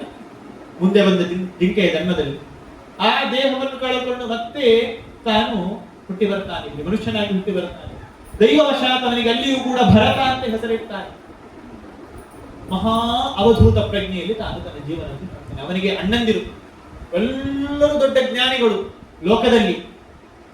ಅವರು ಇವನನ್ನು ತಿರಸ್ಕಾರ ಮಾಡ್ತಾರೆ. ಅಪ್ಪನಿಗಾಗ್ಲಿ ಅಣ್ಣಂದಿರಿಗಾಗ್ಲಿ ಇವನನ್ನು ಕಂಡ್ರೆ ಯಾಕೆ ಅಂತಂದ್ರೆ ಇವನು ಅಂತರ್ಮುಖಿಯಾಗಿದ್ದುಕೊಂಡು ಒಳಗಿನಿಂದ ದೇವರನ್ನು ಕಾಣ್ತಾ ಇದ್ದಾನೆ. ಹೊರಗೆ ಅವನ ಮೈ ಮೇಲೆ ಯಜ್ಞೋಪವಿದ ಜನಿವಾರ ಹೇಳ್ತೇವೆ, ಆ ಜನಿವಾರದ ಗುರುತೇ ಸಿಗ್ತಾ ಇರಲಿಲ್ಲ. ಅಂದ್ರೆ ಮೈ ಬಣ್ಣವೂ ಕಪ್ಪಾಗಿ ಹೋಗಿದೆ ಕೊಳೆಯಿಂದ, ಜನಿವಾರವೂ ಕಪ್ಪಾಗಿ ಹೋಗಿದೆ. ಯಾರಾದ್ರೂ ದುರ್ಬೀನ್ ಹಾಕಿಯೋ ಅಥವಾ ಇನ್ನೇನು ಎಳೆದು ನೋಡ್ಬೇಕು ಇದೊಂದು ಜನಿವಾರ ಅಂತ. ಅಂತಹ ಕೊಚ್ಚೆ ಮೈ ತುಂಬ. ಅದೇ ನಾವು ಪ್ರಸಿದ್ಧನಾದದ್ದೇ ಜಡಭರತ ಅಂತ. ಇಂತಹ ಹೆಸರವನಿಗೆ ಬಂತು. ಯಾಕೆ ಅಂತಂದ್ರೆ ಹೋಗ್ತಾ ಇರ್ತಾನೆ, ಏನು ಸಿಕ್ಕಿದ್ರು ಅದನ್ನ ಪಾಪ ಅವನನ್ನು ಕಂಡು ಜನರು ಏನ್ ಮಾಡಿಕೊಳ್ತಾ ಇದ್ರು ಅಂತಂದ್ರೆ ತಂಗಳೆಲ್ಲ ಮನೆಯಲ್ಲಿ ಇಡುವುದು. ಯಾಕೆ ಭರತ ಬರ್ತಾನೆ, ಅವನಿಗೆ ಹಾಕೋಣ, ಅವನಿಗೆ ಕೊಟ್ಟು ಕಳಿಸೋಣ. ಯಾಕಂದ್ರೆ ಮಾತೇ ಆಡುವುದಿಲ್ಲ. ನೀವು ಏನೇ ಕೊಟ್ಟರು ಕೂಡ ತಿಂತಾನೆ, ಕಲ್ಲು ಹಾಕಿ ಕಲ್ಲು ತಿಂತಾನೋ ಎಂತದ್ದು. ಇಂತಹ ಭರತ ರಘುಗಣ ರಾಜನ ನೇನೆಯನ್ನು ಹೊತ್ತುಕೊಂಡು ಹೋಗಬೇಕಾದ್ರೆ ಅಲ್ಲೊಂದು ಉಪದೇಶ ಮಾಡ್ತಾನೆ. ಅದ್ಭುತ ಭಾಗವನ್ನು ಹೇಳುವಂತ. ಅವನಿಗೆ ಯಾರು ನೀನು, ಹೀಗೆ ಕಾಣಿಸ್ತಾ ಇದೆಯಲ್ಲ, ನೀನು ನಿಜವಾಗಿ ಇದು ನಿನ್ನ ಸ್ವರೂಪ ಅಲ್ಲ, ನೀನು ಎಂತಹ ಜ್ಞಾನಿ ನೀನು ಅಂತ ಹೇಳಿಕೊಂಡು ರಘುಗಣ ಮತ್ತೆ ತಾನವನ್ನು ತುಂಬಾ ಪ್ರಶಂಸೆ ಮಾಡಿ ಅವನಿಂದೆಲ್ಲ ಅಧ್ಯಾತ್ಮ ವಿದ್ಯೆಯನ್ನು ಕೇಳ್ತಾನೆ. ಇದೆಲ್ಲ ಭರತನ ಕಥೆಯಲ್ಲಿ ಬರುವುದಂದ್ರೆ ಇಲ್ಲಿ ಹೇಳಿರುವಂತದ್ದು ನಮ್ಗೆ ಎಚ್ಚರದಲ್ಲಿ ಯಾವುದು ನಿತ್ಯವೂ ಆಲೋಚನೆಗೆ ಬರುವುದು ಅದೇ ಸ್ವಪ್ನದಲ್ಲಿ ಬೀಳುವಂತೆ ನಮಗೆ ಮುಂದಿನ ದೇಹ ಯಾವುದು ಬೇಕು ಎನ್ನುವುದನ್ನು ನಾವೇ ನಮ್ಮ ಕೈಯಾರೆ ರೆಡಿ ಮಾಡಿಕೊಳ್ಳಬಹುದು. ದೇವರ ಭಕ್ತರಾಗಿದ್ದುಕೊಂಡು ಬದುಕಬೇಕು ಅಂತ ಆಲೋಚನೆ ಇದೆಯಾ? ಹಾಗಿದ್ರೆ ಇಲ್ಲಿ ಈ ಜನ್ಮದಲ್ಲಿ ದೇವರ ಸ್ಮರಣೆ ಮಾಡಬೇಕು. ಇಲ್ಲ, ಯಾವುದೋ ಒಂದು ಕಷ್ಟ ಕಾರ್ಪಣ್ಯಗಳಿಗೆ ತುತ್ತಾಗಬೇಕಾದಂತಹ ದೇಹವನ್ನು ಪಡ್ಕೊಂಡು ಹೀಗೆ ಈಗಿರುವ ಹಾಗೆ ಒದ್ದಾಡಬೇಕು ಅಂತ ಬಯಸ್ತೇವಾ? ಹಾಗಿದ್ರೆ ಮತ್ತಷ್ಟು ಸಂಸಾರದ ವಿಷಯಗಳನ್ನೇ ಆಲೋಚನೆ ಮಾಡ್ತಾ ಕೂತ್ರೆ ಸರಿ. ಸಾಯ್ಬೇಕಾದ್ರೆ ಅದೇ ನೆನಪಿಗೆ ಬರ್ತದೆ, ಅದರಿಂದಾಗಿ ಮುಂದೆ ಅದೇ ಜನ್ಮ ಆಗ್ತದೆ. ಹೀಗೆ ಹೇಳ್ತಾನೆ. ಯಥೋ ಯಥೋ ಧಾವತಿ ದೈವ ಚೋದಿತ. ಅದಕ್ಕೆಲ್ಲದಕ್ಕೂ ಕೂಡ ಮುಖ್ಯ ಕಾರಣ ಭಗವಂತ. ನಮ್ಮ ನಮ್ಮ ಕರ್ಮಕ್ಕೆ ಅನುಸಾರಿಯಾಗಿ ನಮ್ಮ ಇಂದ್ರಿಯಗಳನ್ನು ಭಗವಂತ ಪ್ರಚೋದನೆ ಮಾಡಿ ನಮ್ಮಿಂದ ಆಯಾ ಕರ್ಮಗಳನ್ನು ಮಾಡಿಸ್ತಾನೆ. ಹಾಗಾಗಿ ಈಗ ನೀನು ಅವಳನ್ನು ಕೊಲ್ಲುವ ಕೆಲಸಕ್ಕೆ ಕೈ ಹಾಕಬೇಡ. ಏಷಾ ತವಾನುಜಾ ಬಾಲ ಕೃಪಣ ಪುತ್ರಿಗೋಪಮ ಹಂತುಂ ನಾರ್ಹಸಿ ಕಲ್ಯಾಣಿ ಇಮಾಂ ದೀನವತ್ಸಲ. ಇವಳು ನಿನಗೆ ತಂಗಿ, ಸಂಬಂಧದಲ್ಲಿ ತಂಗಿ. ತಂಗಿ ಆದರೆ ಏನು? ಅಣ್ಣನಾದವನು ಜ್ಯೇಷ್ಠ ಭ್ರಾತ ಪಿತೃ ಸಮಃ ಅಂತ. ಅಣ್ಣನಿಗೆ ತಂದೆಯ ಸ್ಥಾನ ಇದೆ. ನಿನ್ನ ತಂಗಿಯಾದದ್ರಿಂದಾಗಿ ಅವಳು ನಿನಗೆ ಮಗಳೂ ಹೌದು. ಹಾಗಾಗಿ ಅವಳನ್ನು ಕೊಲ್ಲಲಿಕ್ಕೆ ನೀನು ಸುತರಾಂ ಪ್ರವೃತ್ತಿಯನ್ನು ಮಾಡಬಾರದು ಅಂತ ಹೇಳಿಕೊಳ್ತಾನೆ ವಸುದೇವ. ಹೀಗೆ ಏವಂ ಸ ಸಾಮಭಿರ್ ಭೇದೈರ್ ಬೋಧ್ಯಮಾನೋಪಿ ದಾರುಣಃ ಅನನ್ಯವರ್ತಕ ಕೌರವ್ಯ ಪುರುಷಾದ. ಹೀಗೆ ಒಳ್ಳೆಯ ಸಾಮದ ಮಾತುಗಳನ್ನು, ಭೇದದ ಉಪಾಯಗಳನ್ನು ಏನು ಮಾಡಿದ್ರೂ ಕೂಡ ಆ ದುಷ್ಟ ಕಂಸ ತಾನು ಹಿಂದೆ ಪ್ರವೃತ್ತಿಯನ್ನೇ ಮಾಡ್ತಾ ಇಲ್ಲ. ಸಾಯಿಸಲೇಬೇಕು ಅಂತ ತಾನು ಹಠ ಹಿಡಿದು ಕೂತಿದ್ದಾನೆ. ಅದಕ್ಕೆ ಹೇಳ್ತಾರೆ ಪುರುಷಾದ ಅಂತ. ಪುರುಷಾದ ಅಂತಂದ್ರೆ ಮನುಷ್ಯರನ್ನೇ ತಿನ್ನುವಂತಹ ನರಭಕ್ಷಕರು ಅಂತ ಹೇಳ್ತೇವಲ್ಲ, ಅಂತಹ ಒಂದು ಕ್ರೂರ ಸ್ವಭಾವದವನಾಗಿದ್ದಾನೆ ಕಂಸ. ಆ ರೀತಿಯಾಗಿ ತಾನು ನಿಷ್ಕರುಣೆಯಿಂದ ವರ್ತನೆ ಮಾಡ್ತಾ ಇದ್ದಾನೆ. ಮತ್ತೆ ಆಲೋಚನೆ ಮಾಡ್ತಾನೆ ವಸುದೇವ. ಯದ್ಯಸೌ ಮೃತ್ಯುರ್ ಬುದ್ಧಿಮತಾ ಪೋಹ್ಯ ಯಾವತ್ ಬುದ್ಧಿಬಲೋದಯನ್ ಯದ್ಯಸೌ ನ ನಿವರ್ತೇತ ನಾಪರಾಧೋಸ್ತಿ ದೇಹಿನಃ. ಏನಾದ್ರೂ ಉಪಾಯ ಮಾಡಬೇಕು, ಸಾವನ್ನು ತಪ್ಪಿಸಲಿಕ್ಕೆ ಎಷ್ಟು ಸಾಧ್ಯ ಉಂಟು ಅಷ್ಟು ಬುದ್ಧಿ ಉಪಯೋಗ ಮಾಡಬೇಕು. ಅಷ್ಟಾದ್ರೂ ಸಾವು ತಪ್ಪಿಸಿಕೊಳ್ಳಿಕ್ಕೆ ಆಗಲಿಲ್ಲ ಅಂದ್ರೆ ಅದೇನೇ ಇಚ್ಛೆ ಅಂತ ಒಪ್ಪಿಕೊಂಡು ಬಿಡುವುದು ಸಾವನ್ನು ಅಂತ ಹೇಳ್ಕೊಂಡು ಮತ್ತೆ ತಾನು ಆಲೋಚನೆ ಮಾಡ್ತಾನೆ. ಆಲೋಚನೆ ಮಾಡಿ ಒಂದು ಮಾತನ್ನು ಹೇಳ್ತಾನೆ. ಪ್ರತ್ಯರ್ಪ್ಯ ಮೃತ್ಯವೇ ಪುತ್ರ ಮೋಚಯೇ ಕೃಪಣ ವಿಮಾ ಸುತಾಮಿ ಗಾಯೇನ ಮೃತ್ಯುರ್ವ ನಮ್ರಿಯೇತ. ಆಲೋಚನೆ ಮಾಡ್ತಾನೆ. ಸರಿ, ಈಗ ಇವಳನ್ನು ಬದುಕಿಸಲಿಕ್ಕಿರುವಂತಹ ಒಂದು ಉಪಾಯ ಏನು ಅಂತ ಕೇಳಿದ್ರೆ, ಹುಟ್ಟುವಂತಹ ಮಕ್ಕಳನ್ನು ಕಂಸ ನಿನಗೆ ಒಪ್ಪಿಸಿ ಬಿಡುತ್ತೇನೆ ಅಂತ ಮಾತು ಕೊಟ್ಟರೆ ಸರಿ.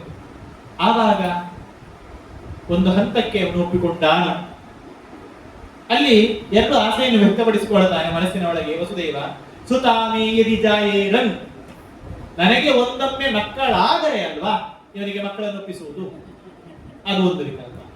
ಈಗ ಇವಳನ್ನು ಬದುಕಿಸಿಕೊಳ್ಳೋಣ, ಈಗ ಇವಳು ಉಳಿ ಮಕ್ಕಳಾಗುವ ವ್ಯವಸ್ಥೆ ಅದು ಮುಂದೆ ನೋಡೋಣ. ಅದಕ್ಕೆ ಸುತಾಮಿ ಯದಿ ಜಾಯೇರನ್ ಅಥವಾ ಮೃತ್ಯುರುಮಾನಮ್ರಿಯೇತ ಚೇತ್, ನನ್ನ ಬಾಲಿಗೆ ಅಥವಾ ನನ್ನ ಮಡದಿಯ ಬಾಲಿಗೆ ಮರಣವಾಗಿ ಬಂದಿರುವಂತಹ ಈ ಕಂಸ ಅವನು ಸಾಯದೇ ಇದ್ರೆ ತಾನೇ ಮಕ್ಕಳನ್ನು ಒಪ್ಪಿಸಬೇಕಾದ ಪರಿಸ್ಥಿತಿ ಬರುವುದು. ಅವನೇ ಒಂದೊಮ್ಮೆ ಸತ್ತು ಹೋಗಿ ಬಿಟ್ರೆ ಅದು ಒಂದು ಸಾಧ್ಯತೆ ಇದೆ ಅಲ್ವಾ. ಹಾಗಾಗಿ ಹೇಗಾದ್ರೂ ಇವಳನ್ನೀಗ ಒಂದು ಬದುಕಿಸಿಕೊಂಡು ಬಿಡೋಣ ಅಂತ ಹೇಳಿ ಮತ್ತೆ ಒಂದು ಮಾತುಗಳನ್ನು ಹೇಳ್ಕೊಂಡು ಬರ್ತಾನೆ. ವಿಪರ್ಯಯೋ ವಾ ಖಿನ್ನಸ್ಯ ಗತಿರ್ಧಾತುರ್ದುರಕ್ತಿಯ ಉಪಸ್ಥಿತೋ ನಿವರ್ತೇತ ನಿವೃತ್ತ ಪುನರಾಪತೆ.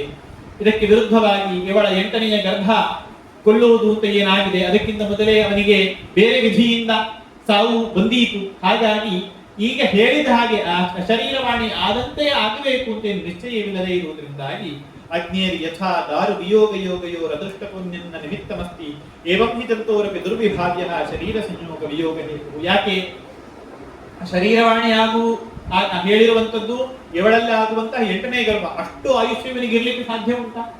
ಯಾಕೆ ಮನುಷ್ಯನ ಆಯುಷ್ಯ ತೀರ್ಮಾನ ಯಾರ ಕೈಯಲ್ಲೂ ಇಲ್ಲ. ವಸುದೇವ ತಾನು ಆಲೋಚನೆ ಮಾಡಿಕೊಳ್ಳುವಂಥದ್ದು. ಆ ಮಾತು ತುಂಬಾ ಒಳ್ಳೆಯದಿದೆ ನೋಡಿ. ಅಗ್ನೇಹ ಯಥಾ ದಾರು ಯೋಗಯೋ ಅದೃಷ್ಟವನ್ನೆನ್ನ ನಿಮಿತ್ತಮಸ್ತಿ. ಒಂದು ಬೆಂಕಿಗೆ ಈ ಕಟ್ಟಿಗೆಯನ್ನೇ ಹಾಕಬೇಕು, ಈ ಕಟ್ಟಿಗೆ ಹಾಕಬಾರದು ಎನ್ನುವ ವಿಷಯದಲ್ಲಿ ಯಾವುದೇ ಒಂದು ಪ್ರಮಾಣ ಇದೆಯಾ? ನಾವು ಇವತ್ತು ಇದೇ ಕಟ್ಟಿಗೆಯನ್ನು ಹಾಕಿ ಅಡುಗೆ ಮಾಡುತ್ತೇವೆ, ಎದುರಿಗಿರುವ ಕಟ್ಟಿಗೆಯಲ್ಲಿ ತೆಗೆದು ಹಾಕ್ತೇವೆ, ಅದು ಉರಿದು ಹೋಗ್ತದೆ. ಅಂದ್ರೆ ಅಗ್ನಿಗೆ ಇವತ್ತು ಇದೇ ಕಟ್ಟಿಗೆ ಸಿಗಬೇಕು, ಇದೇ ನಾಳೆಯೇ ಸಿಗಬೇಕು ಎನ್ನುವ ವಿಷಯದಲ್ಲಿ ಯಾವುದೇ ಒಂದು ನಿಮಿತ್ತ ಇಲ್ಲ. ಹೇಗೋ ಹಾಗೆ ಈ ದೇಹಕ್ಕೆ ಇವತ್ತು ಬದುಕಿರಲೇಬೇಕು, ಇವತ್ತು ಸಾಯಲೇಬೇಕು ಎನ್ನುವಂತಹ ವ್ಯವಸ್ಥೆಯಲ್ಲಿ ಯಾವುದೇ ಒಂದು ಹೊರಗೆ ನಮಗೆ ಕಾಣುವಂತಹ ನಿಮಿತ್ತಗಳಿಲ್ಲ. ಹಾಗಾಗಿ ಕಂಸ ಅವನ ಆಯುಷ್ಯ ಅಷ್ಟಿರಲೇಬೇಕು ಎನ್ನುವಂತಹ ನಿಯಮ ಏನಿಲ್ಲ. ಒಂದೊಮ್ಮೆ ಬದುಕಿದ್ದಿದ್ರೆ ಆಗ 8ನೇ ಗರ್ಭ ಕೊಲ್ಲುವುದು ಅಂತ ಆಗಿದ್ದಿರಬಹುದು ಶರೀರವಾಣಿಯ ಅಭಿಪ್ರಾಯ. ಹಾಗಾಗಿ ಅದಕ್ಕಿಂತ ಮೊದಲು ಕೂಡ ಅವನು ಸಾಯುವ ಸಂಭವನೀಯತೆ ಇದೆ ಅಲ್ವಾ ಅಂತ ಈಗೆಲ್ಲ ಆಲೋಚನೆ ಮಾಡಿಕೊಂಡು ತಾನು ಮಾತನ್ನು ಹೇಳ್ತಾನೆ. ನಹ್ಯಸ್ಯಾಸ್ತೆ ಭಯಂ ಸೌಮ್ಯ ಯದ್ವೈತ್ವಾಹ ಶರೀರ